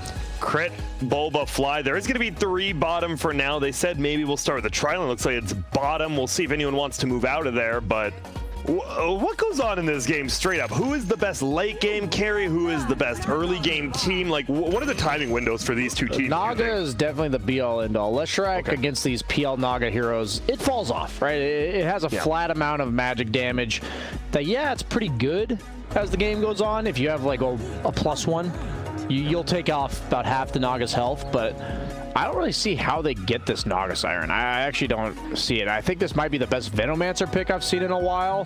The only one we've seen in a while, too. Yeah, That's why I think this hero is very situational. His laning stage is a bit hard to pull off. They are doing the lane swap that Blitz was talking about, and they're going to send the Ursa mid. He has just some normal agi items, no like Orb of Venom or anything like that, so he's just going to be looking to trade until he gets maybe level 5, maybe level 7. They are actually just aggro tri-laning for the time being, maybe to secure this Venomancer start, knowing that Naga Siren's kind of just chilling for levels. I don't think Naga can die to this combo, the Shadow Demon Mirana, as long as he summons the illusions, and it looks like he's most likely going to do that. Yes, he does. So he's fully aware that this could be happening, and even if they disrupt. What's the play here? Fly just TP'd out immediately when he saw that. Skeeter, you know, hit him with the mild out. Deny and the tri-lane, that's brutal. They get it. Rioya and Fly. So it's been a while since we've seen Rioya really play in the safe lane here. It is a dangerous combo. Shadow Demon Leshrac, pretty guaranteed stun, but Moonman looking for the toss. Will he fight it? Oh, There's going to be a stun instead. Aoi has the nuke. Rioya misses the stun, but it does make Radiant decommit from this. That's a bit peculiar, but I got my mechanic for the day, Grant. What is it? We'll wait till you see this engagement top, the stun coming out. No, it's not going to. So Shadow Demon Illusions do get the Poison Sting, so that's one mechanic. Oh, that's and annoying. Secondly, the Poison Sting applies instantly. So if you haven't attacked a creep yet, your first attack will do the bonus damage based on whatever level your Poison Sting is. So if you're looking to CS and you're in a contested lane, low base damage, don't preemptively hit that creep, because then your the time you're going for the CS technically does 6 less damage. Little tidbit there for appreciate it. You know, I love last hitting. I could actually watch just last hitting for hours at a time, watching people go after each other. I know you love the little things about that, you know, getting those range creeps, whatever it takes, kind of stuff. So figured you'd appreciate that, Grant. Nobody else did, but I got you, BSJ. What about this? So this middle lane is going to be the Ursa 2 points and Fury swipes. Does Ursa do pretty good in this lane? Yeah, he'll free farm it. Okay. You see it here based on, like, how does Timbersaw ever get a deny? He's going to preemptively hit the creeps. He'll hit it once or twice each. So he effectively has, at this point, like 80 base damage on Ursa plus a Quelling Blade. Scary stuff. Yeah, you just can't touch that. Well, we'll see. Bottom lane, the shards will block him in, but Arrow actually flies. It hits the real one. Oh my goodness. Do they have enough damage to bring him down, though? It was only level 1 tag team, and it is 13 armor. Grimstroke does have the salve, so that's good. Okay. And you do see that is one of the things with Naga Siren, a ton of base armor, as well as that the buckler from Grimstroke, and the people always forget you get bonus armor just 3 sitting under a armor's a tower. lot, man. It's a lot. You're chilling in a tower, so this Naga's pretty much 13 armor under that tower. Gonna be real tough to dive that hero. Especially when most of your damage comes from tag team on Tusk, which is the physical damage. We are seeing all 3 lanes actually being won by EG. So looks like our panel's prediction was just a bit crazy, predicting crazy this game. What are you laughing at over there? Oh, just, you know, great plan words, BSJ. But the Veno, are we going to see the same as the Nature's Prophet build? Do you think he just goes the pipes, the mechs and stuff? Yeah, I think more so it's like 4-staff halberd type items this game. Okay. It's more about dodging the damage rather than tanking third. He might go for the pipe just because you're against Leshrac, but I really do like halberd this game against the Ursa. It might be built by the Timbersaw, but he has a mid Timbersaw, so maybe less likely to go for that utility item. But halberd with the passive, making it so regen amps up that regen, is quite nice. No. And your really only way of dying as Timbersaw this game is the Ursa. Uh-oh. No, you just toss him over. Sorry. Get out of here. Get out of here, Moonman. It says bottom lane, it is Aoi, Grimstroke level 3. Skeeter is level 4 as well. He is getting an okay amount of farm. 13-4 to the 14-2. Bulba is doing pretty well. Uh-oh. They're going to jump in, but Crit just jumps out. Does Kezu realize he's had his boots in his backpack for like yeah, I saw that 3 for a minutes bit. now? He went first. Okay, he figured it out. He figured it out. Wait a minute. I'm moving pretty slow for a slithery boy. What am I doing? What do you mean? Venomancer's incredibly slow. He is. Yeah. Middle. Moonmeander is here in Viz. It is only level 2. This seems like it'd be I'm not sure you get. You're not killing you get Ursa around. here. Yeah, unless you get a crazy toss under the tower, which it seems to be what they're looking for right now. I don't think you kill him anyway. You might force him to back off and be passive, so I wouldn't mind this actually. Arteezy seems to know something's up. Yeah, he's just playing seems incredibly like, passive. Yeah, Bryle's like playing on top of his hill, super far back. Like, why are you doing this? There has to be something going on. I like the late Orb of Venom from Arteezy. That's what I've been seeing a lot of Ursas do. They'll get like level 5 and then go for it. What about the Bryle build on, or the Timbersaw skill build? 1-2-2. Yeah, the reactive armor just doesn't do anything because the goal is that you're getting hit a lot, but if Ursa's hitting you, he's then doing more damage every hit. So, kind of makes sense in this specific matchup. Oh, top lane. There's going to be a stun flying out. No! Moonmeander gets off his avalanche, but the stun still hits from Rio. Well done there. Amplification is there. They get it. Kezu goes down. Oh, he thought about diving Moonmeander, but the creeps come at the right time. Those illusions giving Poison Sting is so brutal. It actually is just like all this free damage. You might not have expected as a Veno in your own lane now. Yeah, it's kind of like when you pick a Batten into Shadow Demon, just feels good, and then your passive gets applied on illusions. Bye, Owie, but Skeeter's going to get a solo kill That's here. That's a core Tusk. And top lane, meanwhile, we are seeing Moonmeander get gone on, throws out the Avalanche, but no points in Gale from Kezu here. He's going to block it for you, yeah? No. He's got plenty of wand charges, too, if he needs.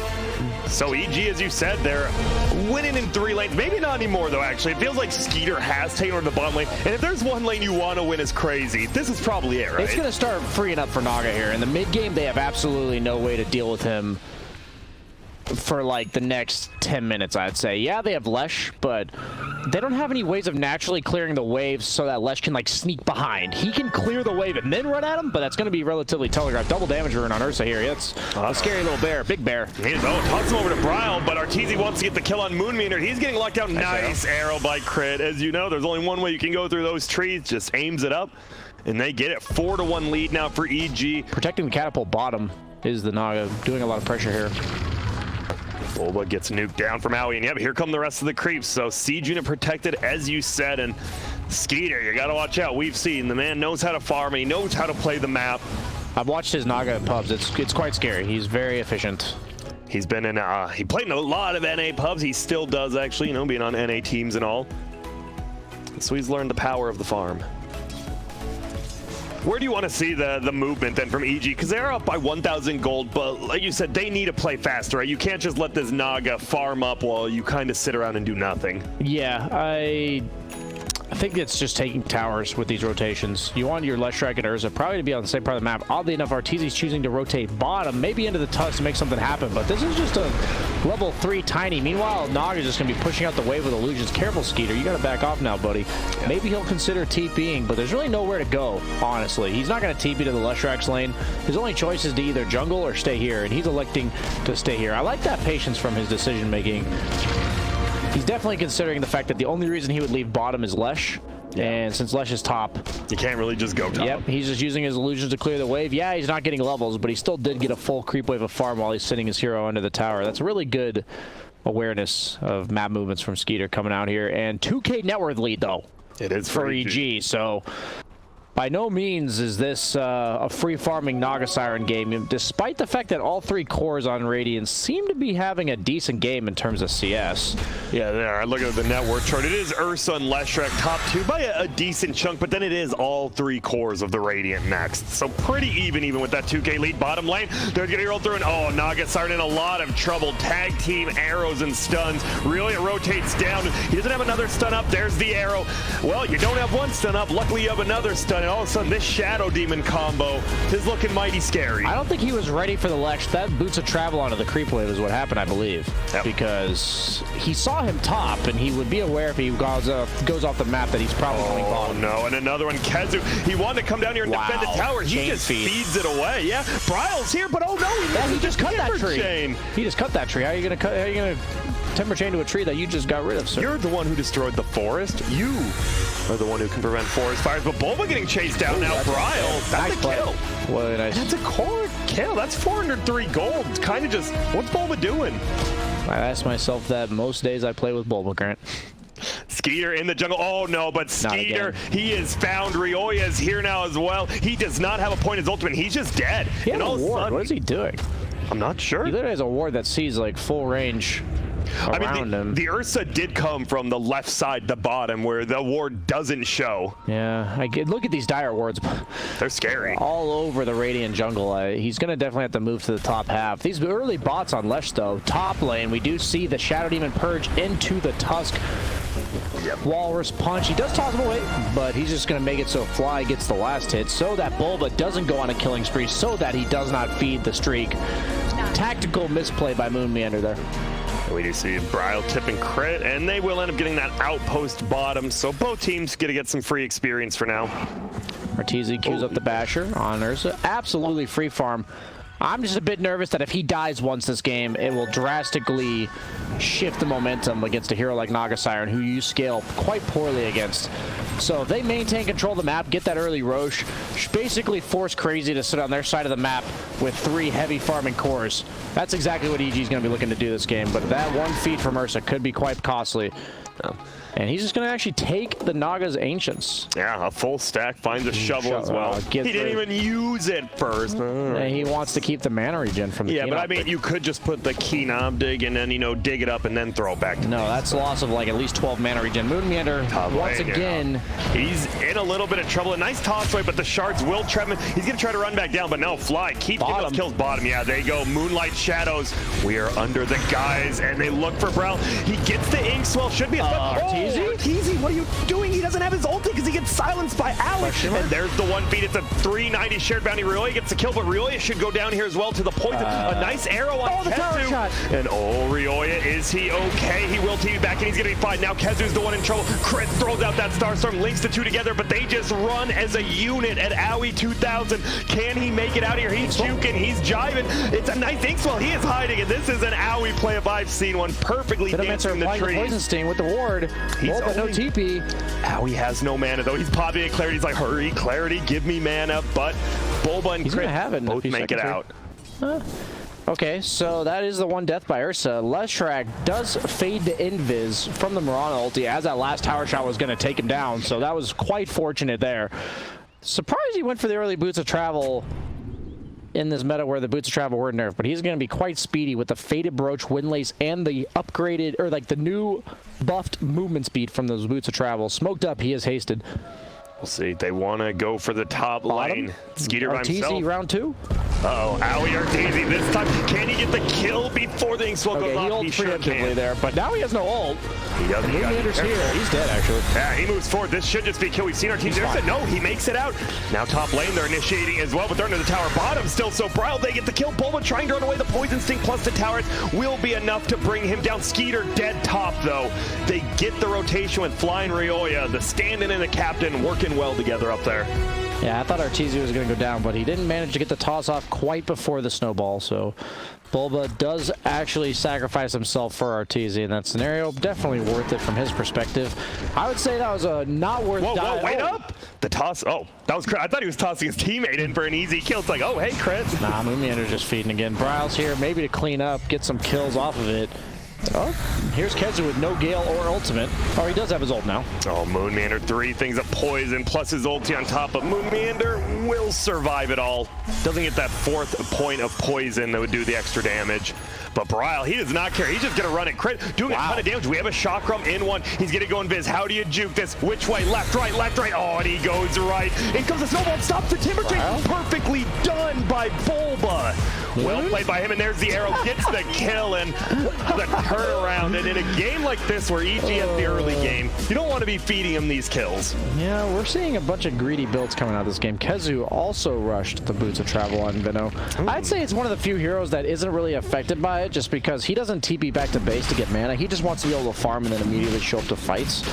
But they are going to run straight into the Roche. Do have the Morbid Mass tag team into the 4-second arrow, 5-second arrow, but it is actually reduced. So we do see the replay mid trying to go for the dodge on, or the dive on Crit here. I agree, that was quite the nice dodge. And so both teams have a lot of damage, but the problem is Radiance is kind of slow, and the Dyer's is quite the burst damage. Naga Siren does have a point in Song now.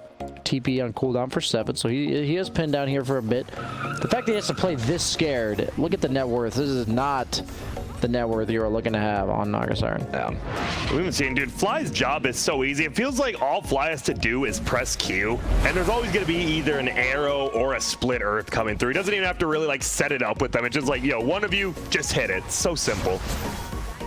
I'm surprised he doesn't have a single point in Gale. No slow. He is going to be pushing that top tower with the maxed out wards and Poison Sting. Will be able to get that tier 1 bottom pushed in by Rioya. So Boots of Travel versus Boots of Travel. Both are going to get those tier 1s. Kezu gets it. Ryoya should get the bottom. The one glimmering light for Crazy is that they have an offlane Tusk on EG, and he has absolutely no farm. So it's basically 2 cores against the world here. You say basically no farm, but he's only 600 behind the Naga Siren right now. Wait, middle lane. There's the air we talked about now. Just so much damage. There's the burst. Kezu throws out his ultimate, but he threw out his life as well. 2 quick deaths, and we talked about EG. This looks a lot like the Ursa game they played, was it yesterday, when Arteezy just kept dying and running in, but you just keep doing it. Eventually, you're going to run over him, apparently. The only way back to base is death. Yep. That's the Arteezy motto as Ursa. That at least so far this online league here. We do see Naga Siren recovering a bit in the top lane. Has the Yasha, but man, he is behind. That Iron Talon's a pretty nice item though. 15 attack speed on all your illusions. So do you just now try to take over this top side in that way? Up middle lane, Arteezy jumps away with their shock, and they just throw out the Murano ulti. Dust will get popped. They're too scared to go in. Scouting. Yeah. Make sure the Ursa's not going back on you, I guess. Yeah, be careful, because Fly's here. There's going to be the put under. Basher on Ursa. Comes the arrow. Arrow will end up hitting. There's the tag team, and they're just going to beat him down so quickly. Moonlander running in with that Inkswell will get the double stun. It's the double toss as well. Bulba the one getting low, but he's perfectly okay with that wand, and another 2 for 0. It feels like we're just seeing 2 for 0s for EG in the last couple minutes now. Yeah, Timbersaw's going first item Yules to deal with the Ursa, but they have Shadow Demon, so that's not going to work. Feel good, yeah. As long as Shadow Demon purges you, it instantly pulls you back down from that Cyclone. Not understanding exactly what Crazy's trying to do this game. I think this Kezu build's a bit peculiar to me when you're this far behind. He's like trying to recover farm with, okay, he does finally take a point in the Gale. Yeah. He's like showing up to these fights, but the fights don't last long in a game like this. And as a Venomancer, you have to make them last long. And he didn't itemize at all to do that. He is going for a 4-staff, but man, he's already died 4 times beforehand. 21-6 in kills. The beat down from EG right now, and they get the Roshan as well. Skeeter has done a good job. He rotated from the top jungle all the way to their own Ancient. He actually killed Crit's Clumsy Net as well as Mech Recipe while he was farming. So 3rd in the net worth chart, but the problem is Ryoya is 3,000 net worth above you. I did not realize how far Ryoya had gotten. Yeah, Leshrac with far. Oh, does just use the snowball to get away. He's dead because of it. Oh, he gets the split. Oh, he gets the arrow anyway. I don't know. I mean, I'm pretty sure he was dead, but I can't believe that arrow hit him. And waste your bad luck on that one. You know, you were dead anyway for sure. Get him next time. The world has a way of balancing itself. Now, we do see the disruption on Moonlander. I'm not sure he's aware that his carry just got ganked by 4 heroes in that exact spot. Yes, a little strange. If he wasn't aware, he is now. Moonlander making some very kind of costly plays, because he is your playmaker right now. I'll say peculiar plays. Okay. It has a nice it's a good word. What's the word with A in it? That alliteration? Yeah, nice alliteration to it. God, it's too late to be talking about fancy vocab words. We do see Kezu dodging up in the top lane. Ward blocks the path. Does that even block it? Yeah, I was about to say. You are phase, you know, your phase movement. Oh, and he. Oh. Whoa, that was real close. Arteezy, my bad. That was on us. They actually kill Skeeter. That's a pretty damn big kill. Oh, but the toss back. Can they get this kill? He pops out his ulti. He has the Aegis arrow flying through. Won't hit onto anyone. Can Arteezy get the kill? And now he does. He actually jumps forward. Will probably lose this Aegis here, but Brawl going down. The Spirit Vessel on him. Yules it up. But there is the Demonic Purge, the Banish as well. You're not getting away. Goodbye, Brawl. Right clicks the fly. Maybe not. He gets healed up. Spirit Vessel on. Crit still wants it. What a chase down by him. And now he's kind of deep in the base. Kezu's like, well, I don't do anything. Good game. Well played. Called. It's over. And do you blame him, BSJ? No. This game, you have 3 farming cores that all need their own lane. And I don't think a single one of them can have a lane. So there's some games where you're this far behind and you have to fight your way back into the game, and Crazy's lineup is just not capable of doing that. And quite questionable, I guess, just vision of the game. I don't mind their draft as much on Crazy, but maybe some of the items like the Boots of Trap.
What's up, everybody? Welcome back to ESL 1 LA Online. This is North American semifinal action as we're going to be hopping into game number 3 of Crazy versus Evil Geniuses. Oh, that pineapple looks so damn good right now. I wish I had some. Tasty. Looks so delicious and tasty, like North American Dota. I tried to make that one work. We already have a draft underway for game number 3. These two teams did not want to wait. They want to get into the action and find out which of them are going to be moving into the finals to face Quincy Crew, who are awaiting a full best of 5. And all that for the money. There is no lower brackets. This is where it counts. And I'm back, of course, with Capitalist and Blitz. Couldn't ask for anybody better, gentlemen. You hear that, Grant? Appreciate the grind. We're all trucking through. Grant's not over there. You guys more so, especially BSJ and Grant. Grant's coming over. Brian's He's over there. sauntering over. The grind Yeah, is Brian. real, and there's plenty of Dota to come even after today. I believe tomorrow we're going to be hopping right into South America to round out that region, and then after that, it's time to get in to Europe and CIS, where I'm sure a lot of people are awaiting. But first things first, Game 3 draft underway, gentlemen. Greatest hero in the game, picked up first for Evil Geniuses. I'm feeling strong about this one. They're like, let's just give him the coddle. Do you like They Coddle more lost. than Earth Spirit? They lost. Lately, yeah. I don't know. I'm starting to really like Coddle. Yeah. Okay. I don't know. I like Coddle a lot. I at first was very anti his changeover. I think even on Twitter I was blasting it. Yeah, I his remember ball. that actually. But You were because very it's, upset. you know, when you've had a hero for a long time and they change his identity around entirely, it's definitely a bit off-putting. But The Disco Ball owns. But Disco Ball owns, and I'm happy that he's a team fighter. You make a huge difference in team fights, and you can actually make big plays on Coddle. Like, what? Big play on Coddle? That's hype. So I think with some adjustments and stuff, it was hard to get over the honeymoon phase of people knowing what it is, but now I'm all aboard. I still like Earth Spirit a lot too, though. He's a playmaker, so I like them both. 8 picks, 6 wins. Dakota On Coddle. 8 picks, 6 wins. He's great. He's an enabler. You know, I think you even mentioned this. I feel like there's not enough teams who take advantage of the chakra magic and abuse the cooldown capability that you can certainly do in the laning phase. Oh, there's a low cooldown hero that becomes even lower cooldown with the chakra magic. He also has some mana issues. I really don't even think you need to get Illuminate early or just get like a casual value point to help with maybe some stacking and harassing, but even with that blinding light cooldown change, you could just cause so much chaos in fights even early in the game. I'll give you another win rate. It's about a hero that's not in this draft just yet, but it was in last game's draft. The Timbersaw. On the losing side of things, it is the most picked and banned hero at ESL. It's only been picked 13 times and has lost 38% of his games. So while it is very, very value, when it is picked up, people have an answer for it.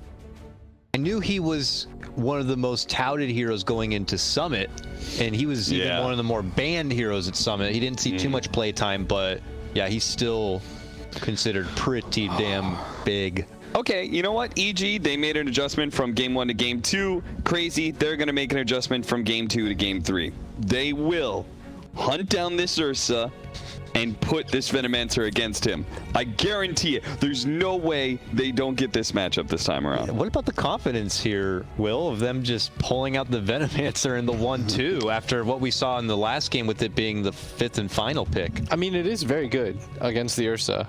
Like, you saw for a lot of his problems that Ursa has. Like, Ursa does not like to get kited. First and foremost, he wants to get on top of you, like, gnawing you to death. So slows, stuns are really effective against Ursa. You just want to kind of like stop the bear, and he's very unique carry because he's very burst heavy. A lot of his spells, like his ulti, his fury swipes, his overpower, like everything is very burst oriented. Even the item build he's going to go for the most part, like you go Abyssal Blade and stuff. So in that regard, like, I think Venomancer is very good. And hey, Dakota, you don't have to answer which one you like better because you get both. And this is a privilege too, because I think Crit is one of the best Earth Spirits in the game, if not the best. Oh, high praise. I mean, Jarek steps out. I may have considered him like the all-time great, of course, but with him out, Crit is probably one of the best, if not the best in the scene. And Fly is also a well and capable keeper in the light, so these are going to be replays that I'll probably be checking out in the future. But look at the team fight already, just between even Earth Spirit and Coddle. That's chaos right there. You know, the Will-O-Wisp allows Earth Spirit to have a bit more fun divvying out those stones. But Grimstroke, this is the 3rd straight draft appearance for him in this series. Okay, so you do stop like the Earth Spirit from rolling and stuff like that, and it's like more kite potential, but I kind of feel like they lack something. Maybe control? I think like they lack control and a little bit of initiation right now. You're saying for Crazy? Yeah. Like their way of controlling right now is like Tusk Punch. Yeah. So they take a Batten, which I think is a very nice response to literally all 3 of those heroes. If you lack control and damage, and you have a Batten who's the best at countering Control. yeah, like You got no damage. Your slow damage over time is completely countered by Venomancer. And that's or like by Abaddon. that's a Bulba favorite, right? I feel like he plays a lot of Abaddon. Yeah, the old bulbs. You can't. All right, I'm not even trying to flame, but like you can't mess this hero up. Like you just run down lanes. You save your shield for when Arteezy gets galed. The hero plays itself. Yeah, I have full faith that Bulba will not. I think Bulba, like I'm not trying to throw him under the bus, but I think he struggles when the game gets like really weird, or he's not 100% sure what like his role is in the game, like that Legion game. But when it's like very easy, what his game plan is, I think he succeeds, like, or he does fine. Like he can follow around, no problem. So that's what he's going to be doing. Follow Arteezy, Bulba. I mean, it's worked for the last like, 3 years of his career, so just like chase him around. I mean, I think of a lot of there, even in other games, there's a lot of prolific pros out there who have the game down to like a science, and when they can predict what they're going to be getting into, they master it. But when they are approached with the unfamiliar, the one thing that pops in mind is like Mewtwo King for Smash, for example. When he's approached by someone like Mango, the unfamiliar, he kind of breaks down a bit. But if he gets to play his game and he's very meticulous about the game, he will just crush. So, you know, maybe Bulba's got that kind of aspect to him, I'm not too sure. But TA, in the meantime, does come out as the prominent first, like, DPS core for Crazy now. Well, you got damage, and now you have a way to contest Roshan, or, like, take it for yourself. Don't know if that's going to be strictly possible. I feel like this lineup doesn't have the best ways. They don't like these heroes getting on top of them, necessarily. And that's a bit concerning for me. I want like some good frontline carry for them. For Crazy? Yeah. Like a relatively aggressive hero. Yeah, I kind of tend to agree here. I kind of think that, again, what Crazy lack are lockdown and damage. They solve for the damage problem right now. They need a little bit more lockdown, because I feel like you have a ton of slows, but when like BKBs, for example, come out, I have no idea what the solution is supposed to be, or like how they're supposed to do things.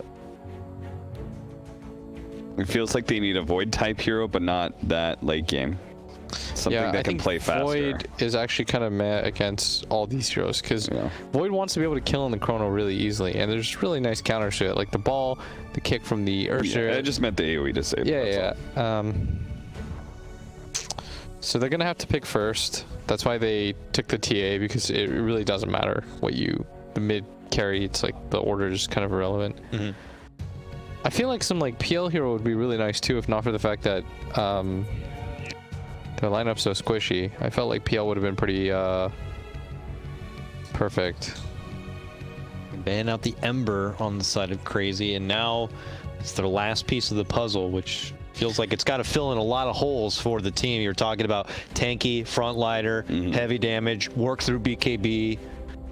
Weaver would have been annoying. It's great to be able to get to the backline, kills Coddle. It's a classic counter to Ursa, and it's really annoying for Abaddon to play around, because the bug isn't a debuff that you can just aphotic shield off.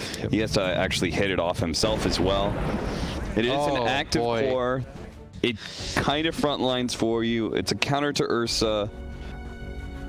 It's a lane counter to Abaddon. If I were Ryoya, I would ask for like some puck or like storm.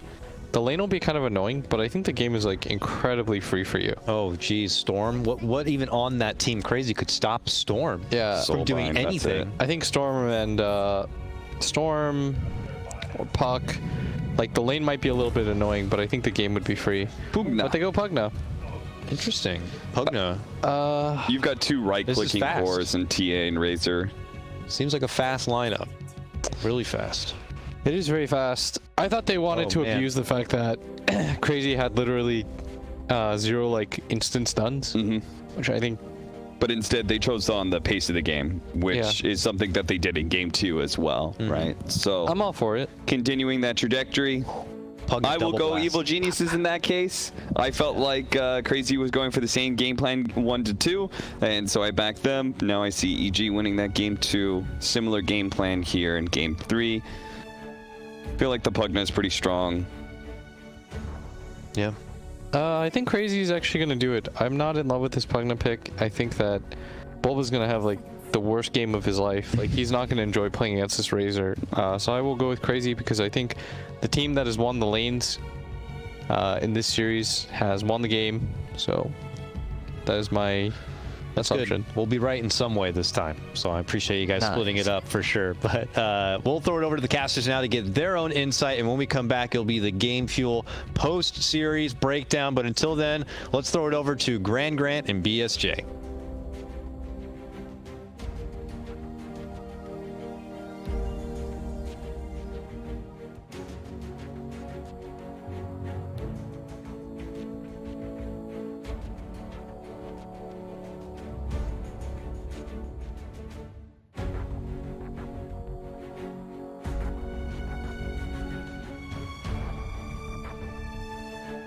Hey, welcome everyone. This is it. It's going to be a game number 3. As you just heard, it's Crazy and it's EG. Loser, see you later. Winner moves on to play Quincy Crew. It does look like we have a quick remake, so we are going to get into that. But this draft, BSJ, it's quick paced on both sides this time. You've got an Ursa Pugna one side, you got a TA Razor on the other side. Are we just going to see some freaking heads butting the wall here or what?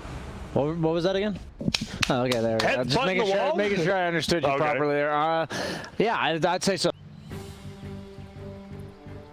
That's just where you prove yourself. Well, up to me. Already made up my mind. And it isn't good.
I think it bodes well for them if they can make it happen to the point where they actually make it to the best of 5 finals.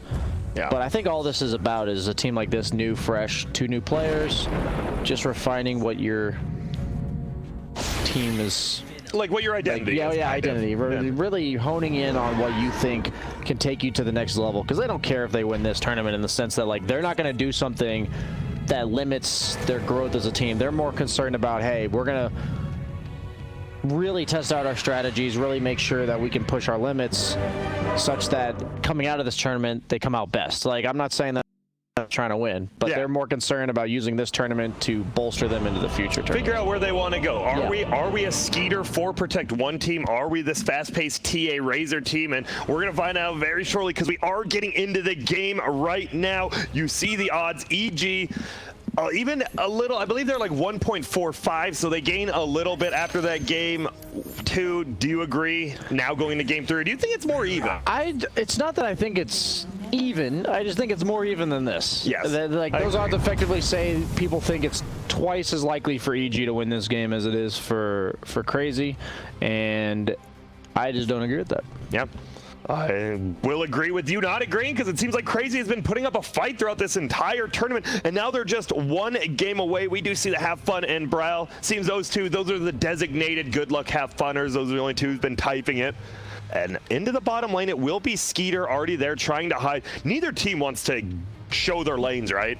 Yeah. This is a game. It's a game 3, and you've got a lot of lane counters. Everyone's kind of just staying this point, besides Rioya and besides Bryle. The only 2 you know are maybe gonna go middle, but TA's never going side lanes. I don't think that's the thing. We did see RTZ do it a while back, but he's even got a stick, so he's completely prepared to lane against the Decrep and Netherblast spam of the Pugna. One thing I've wondered is if mid laners against like pump faking heroes like Pugna, if they possibly use that magic stick to know whether or not the guy casts the spell. I wouldn't. I mean, you'd have to get so used to it with your eyes, though. Like, you have to have 1 eye on the streets, 1 eye on the stick, and it's tough. I heard a player talking about a Leshrac stun one time, and he knew it was coming out, like when they were pump faking, he knew it was coming out or not based on the stick charge. It's pretty crazy. Insane.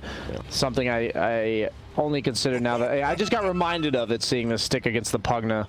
But definitely think TA is going to be stuck jungling somewhere around level 3 to 5, but the most important thing is that they preserve this middle tower, I'd say at least until 8 or 9 minutes. You're going to lose it because Pugna can just blast it and there's really nothing you can do about it. But it's just a matter of delaying the inevitable. Yep. And it looks like EG, they did see that it was Aoi and Kezu up top with that crit, so they rotate their ABBA up top. Are we going to see any lane swaps already, or do you think both teams, they're just kind of okay with this? Well, bottom. Static lane canceled immediately, sorry. I don't think Crazy should be okay with this. It's not bad for them, but it's way better than the opposite orientation for EG. Yeah. Like, Razor's going to do okay against Ursa as long as he has the Tusk in front of him, but the Blinding Light does break the link, which is super annoying to deal with. Nice counter, yeah. And you see the Skeeter on the hero win rate. Razor's one of those heroes you really... It's just a strange hero. Sometimes you win the game in 20 minutes, sometimes you lose, sometimes... I don't know. Razor to me is one of those heroes. Are you a carry, are you middle? Still has an identity crisis, but middle. Bryle diving under a little bit, Rioya pulling the creeps all the way back. Tons of shenanigans probably going to happen in this mid lane like you talked about. Razor can be quite the scary late gamer. I actually think his build this game should be Yule's Halberd. Oh, Yule's like Yule's Halberd into carry items. Okay. I've seen it plenty of times. The idea on Razor is if you're linking people and you're not dying, you're just killing them. Yep, and here we see it fly, pushes them away. There goes the static link. And now RTZ wants to scrub. You are losing 15 damage, but with the Fury swipes, you gain a little bit back. Yeah, I think as long as he can eliminate the Ursa threat, the Yules will also minimize the Pugna threat. You go like Yules, Halberd, BKB, and then at that point, you're pretty formidable. You don't necessarily need to dish out a ton of right-click damage on the Razor because you have this TA. We see, man, Moon Meander close to a kill if he had any mana or ice shards or tag team. But yeah, Fly has to be a little bit annoyed. You're a keeper and you're just getting beat down by a Tusk with an Orb of Venom. Not much you can do down there. In middle lane, this is the one we wanted to watch. Bryle 10-2 versus the 9-4 of Rioya, so pretty damn even at this point. Ursa's actually winning the CS bottom. That's a little bit bad for Crazy, I'd say. I'm not saying they could necessarily do anything about it if they accept the lanes as is. Oh, did he get the pull? Fly barely misses the pull. That'll help a little bit. Looks like the creeps will push towards Skeeter. And as you said, even though we do have like these very high tempo teams, it doesn't mean they're high tempo in the laning phase. We don't have the most stuns in this game, not even the most slows. A ton of level dependent heroes in this game. So once they all hit like level 6, level 8, they're all going to be going. What was that movement you did? Running, banging heads? Banging heads into the walls. Smashing it in. And I mean, we've seen EG's already played that once. And there's going to be the roll in. It will be Brawl. Do we have a kick? He wants to kick him under. There's going to be a courier instead. Brawl, juke and jive. And there's going to be the kick. Ooh, doesn't get him uphill. It's going to be their fraction charges gone. Really has another decrep blast. Doesn't want to do it. And Brawl will tip crit as he runs away. Gotta give props on the tip there. Yeah. Very valued. I don't know if you want to be tipping crit like this. Do you really? I feel like if this was a pub game, you tip someone like that, that just guarantees Zero Spirit's going to be middle lane for the next like 5 minutes waiting to get Who's you again. Who's your favorite person to tip that you regularly play with or against? Probably Boris. Okay. Because, you know, we actually just watched a clip of your stream, BSJ, the one where he's the Lena and he blinks in to block the arrow, one beautiful. Of the classics. Yeah. He's just one of those guys. I never tip him negatively. He's always a positive tip guy. Yeah, my favorite's Jube by far. It started where I tipped him once and he just got super tilted. Yeah. And I realized that every time I tip him, he just gets tilted for no reason. Even if like it's just any little thing in lane. I get a deny, I tip him. Yeah. It's the most value tip. He rages at me in all chat every time, but you know, all things considered, I think we're friendly. I hope. That's it. You know, even if you hate each other in game, you know, we're all humans after all. That is true. We are humans. And Arteezy, we see that. I love this, how the Keeper of the Light, I didn't really think about it until you brought it up. Just the fact, every time we see it, blinding light, and the Razor gets canceled very early on that static link. It's a nice one-to-one counter, honestly. So, middle 2011 versus 21-2. Ryoya, a ton of denies right now. Bottom, he's getting gone on. Oh, yeah. On the Razor. Will get run down, but instead it's going to be Fly taking a little bit of damage now, but Moon Meander maybe. Ooh, Skeeter gets hit again. Moon gets hit again. There is going to be a TP coming from Aoi, and a nice backup there from RT. But the perfectly placed shards there by Moon Meander, barely holding him in. Oh, the pushback from Fly, and these blinding lights are clutch. Yeah, he is just killing it on this Keeper of the Light, stopping all these static links and stopping a first blood there on your carry. But it is level 6. A lot of pressure coming out mid as well. Seems like bottom's under duress, forcing a TP rotation from Aoi. Middle's under duress. How's top lane go? We have a level advantage for Bulba, but gold advantage for Kezu. So, not very much though, but yeah. So would you say, I mean, I'm looking at the net worth and there's going to be Bryle going down. And this is the thing. It feels like Pugna versus TA got so buffed with the you don't need the Aghanims to make it short. 7-6, you just destroy refraction now every 7 seconds. Yeah, they're probably gonna need to rotate the Grim mid to try to nuke out the wave.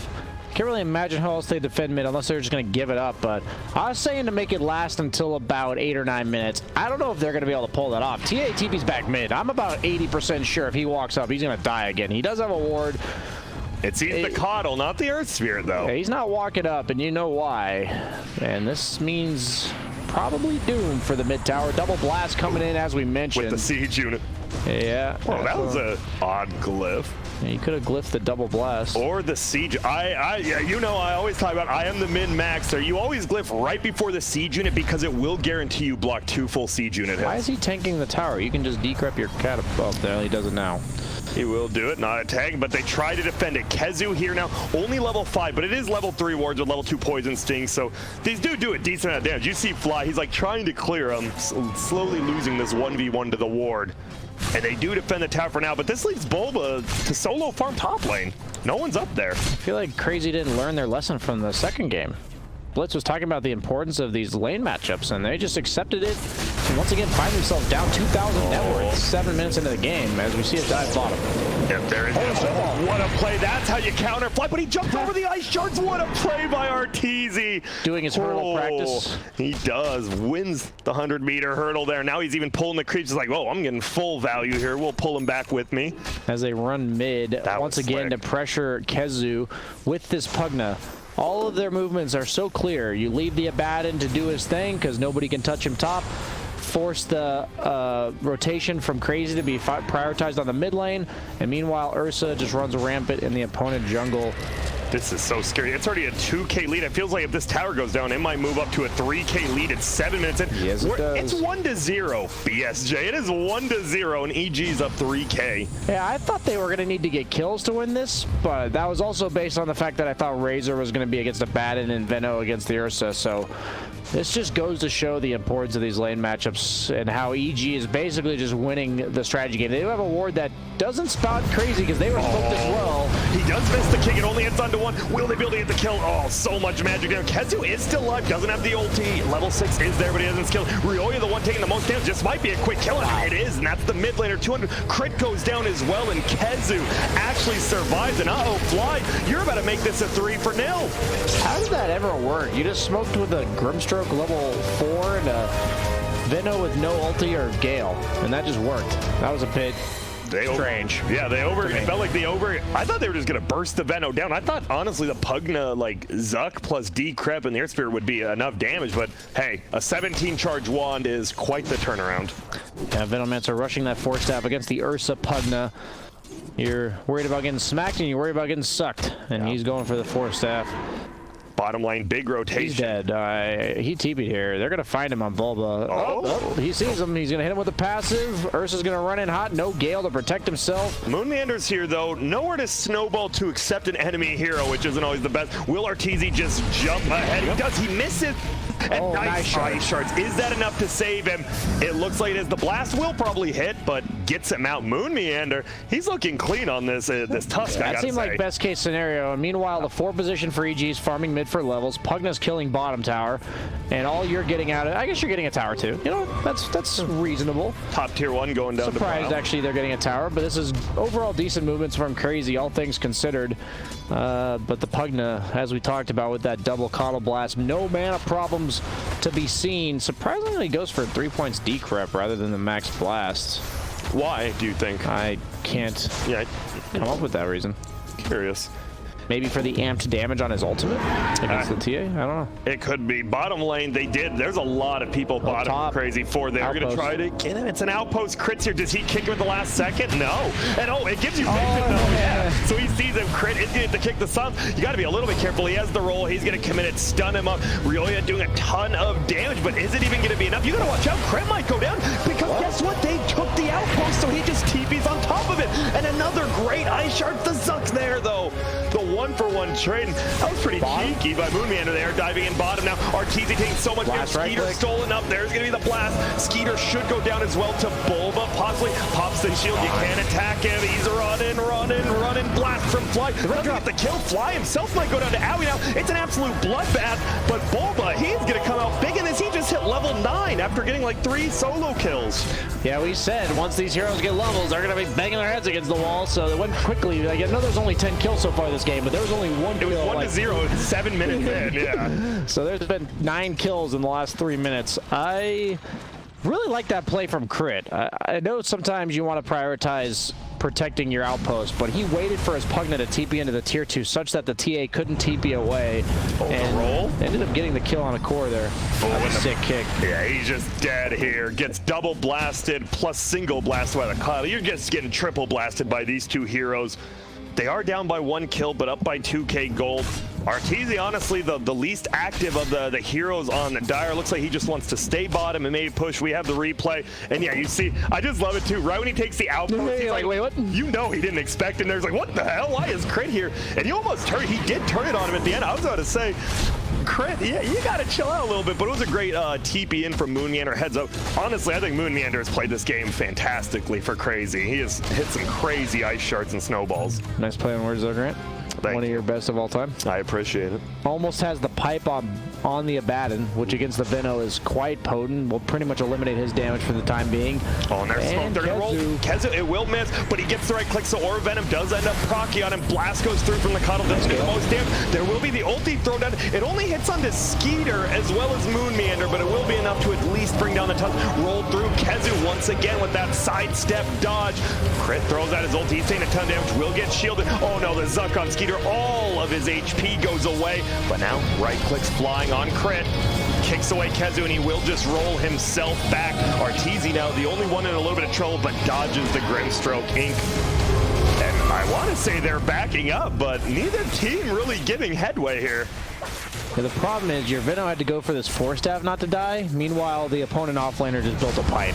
And the Force Staff. It does help out. Now Crit the one in control. He can't even move out of it because there is a little Wraith bug on him. He's trying to get rid of it, but he's decrypted, so he can't. Silence will go back. Moonmeander punches him into the air. Crit's still alive, but there's a lot of poison. It looked like Bulba was about to swing his sword at Crit, but KheZu will get the kill. 2K lead still for EG, but we see it now. These 4-on-4, 5-on-5 team fights are starting to ramp up. TA going for the first item Blink against the Pugna. I think that's really important because when he decrypt ult you have no other option than blinking. Like, you just have to. There's no other item, no other play. And his farm should ramp up pretty well with that Blink Dagger. They have no way of really stunning him reliably before he blinks away with that refraction charge. Yeah, Crit from the trees, right, is like the real big one. If you just get called out kill the refraction, though, that's the problem. Yeah. It feels like as long as Bryle's tip-top on his toes, Mid-lane. should be okay to roll in. Decreb's already out. Yeah, throws the Decreb, and now Silence. life drains, but Silence. Ink swelling him out. Arteezy's running in. Doesn't really have any items yet. Get to throw up that level 2 overpowered jump. Hits Moonmeander. Crit looking for anyone. Can't find him. And the Gale will come out after the shield, so he's still slowed down. Do we have another leap forward? No. Arteezy is just getting kited around. Now Skeeter. Both teams so nervous in this. They know it feels like... farming top meanwhile. Continue, sorry. No, I was just going to say, you can tell both teams, if you lose one hero here, it feels like you're going to lose the team fight, so they're so scared to lose that one. Bulba does have his ulti, so he'll be okay. But a lot of buddy syndrome in this game, right? There's the Force Staff on Veno, the Snowball Staff on Tusk, the Grimstroke, even just the Inkswell's teammates. You have the Shield, you have the Decreps, you have the Coddle, Blinding Light. There's just a lot of dependence upon your allies to protect you, so that's why we're seeing so many random 4v4 engagement, because when two heroes threaten anybody on the opposite team, the opponent is forced to react. Moonmeander just walks in and punches him. And I was praising him for a second there. He was very close to getting that Ice Shards trade, but instead Arteezy just gets the kill, and can do a little bit late there, chasing after Skeeter. There will be the roll through, and this one, I don't think you're getting out of here. Skeeter right clicks a blind KheZu. Will he throw out that ulti? Hasn't quite yet. Ulti from Crit goes out, and now another pull. And there should be a third pull in on the Veno as well. There is, and a quick 3 for we said once one hero goes down, it's just going to start ramping up, and you're going to see a second and third go away. What is Moonmeander doing? He just walked up to Arteezy and punched him and then died. Gotcha. And Cooper boys, I guess. Yeah. Arteezy's definitely like, what the hell? Dude, what is this idiot doing? That's for sure what Arteezy said verbatim. We're going to the Roach Pit. Oh, well, Owie will be like, hey, cool, the bounty rune at least. Nice. Scouts out the Roach, but there's nothing you can do about it. Yeah. Drops the clarity. Where's the value? Use it. There we go. He picks it back up. We'll eat. There. Or use it on Fly. No. Just pop overpower. Oh, come on, man. Look at Fly. He's like, I've been giving everybody mana. Why don't you give me mana to give people mana? But now he gives himself mana. He's good. Yeah, greedy bastard. Yeah. Come on, Arteezy. Arteezy is about to spend 100 mana. You give yourself 300.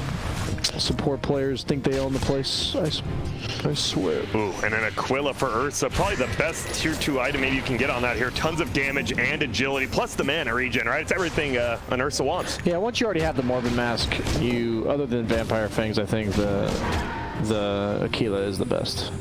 Grove, though, found by the Radiant. Well, that's not a bad item on Razor or TA. Yeah, we see him. It will be picked up by the Radiant. Middle Bulba, he's pretty much just put himself in mid lane saying, yo, I want you guys to go on me. Does block him out, it looks like, to the right side. They want to back up. Crit, you go into the bat and then what? It feels like they're trying to bait out like Crit rolling, but so much patience, not just going in right away and getting bursted down. Yeah, meanwhile, bottom tier 2 does get forwarded to kill the catapult, but Pugna can just walk up and push that Nether Blast. He does have the Ether Lens plus Dagon. Learned from Arteezy's build yesterday, might be a bit more impactful on the Pugna as opposed to the Terrorblade. I hear that increases match down by 60%. You know, might be a tad better. Yeah, by 60%. I don't know what you define as a tad, Grant, but I think 60% is more than a tad. Well, if you want to know, in the English language, a tad is reference to the prefix of a tadpole, correct? Meaning it would be small. So you were right, it is not a tad. Meanwhile, they look for Ursa. Does have the Aegis. I love what they're doing right now. Skeeter heals him so he can steal even more damage. So after he comes back alive, maybe at the kill, but he gets shielded up. Arteezy doesn't even lose the this? Holy smokes! I thought they would at least be able to bring that down. But they don't, so that means Arteezy allowed to kind of keep playing as greedy as he's doing right now. Yeah, has that basher up. So what do you do if you're crazy? You're not even down that much. It's rotating between a 2 and 3K lead. Is there like, do you need this Deso that's flying? Oh, well, it is flying out on 100% need TA. Deso Okay, for pickoffs, and you need BKB to fight them.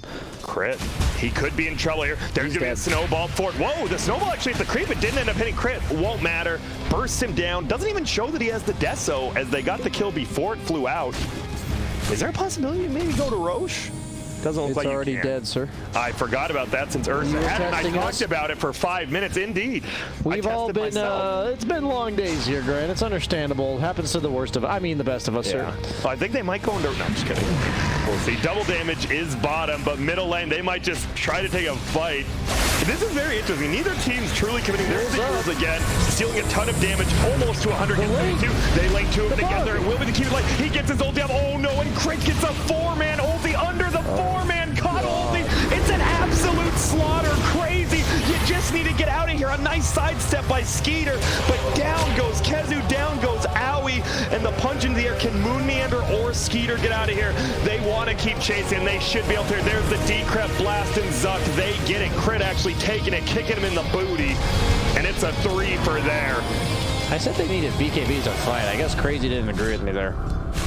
That was a bit weird to me. That was I didn't even know there was a wombo combo in this game, but EG made one happen. That the 4-5 duo of the Earth Spirit coddled. They caught 4 heroes. Nice. Gets the TP scroll. Bryle has done a good job. He's been farming top jungle, top lane, and the dire triangle actually. Just getting farm where he can. Yeah, it's going to rely on him instantly bursting probably the Pugna or Coddle. I think Coddle's probably the most important realistic target in these fights. Pugna does TP top, potentially looking to make something happen against Bryle's TA, but he just blinks away. As you talked about, as long as he has the refraction up, always get it. They are TPing in to that outpost right now. Skeeter, you gotta be a little bit careful. Can he get a bash right? No, but Crit will bash him instead. There's Arteezy, prime going up. Still no bash, just punching in the air. He is stealing so much damage, 125 now. Skeeter's turning around. He's trying to hit Crit, doing a ton of damage. Crit somehow still alive, but the Deso hit will bring him down. And now Arteezy, I believe that Aegis actually running out very shortly. We'll see if he wants to use it. But instead, Bryle blinks forward, and Rioya says, guess what? You may have had me in game 1, but 2 and 3 are for me.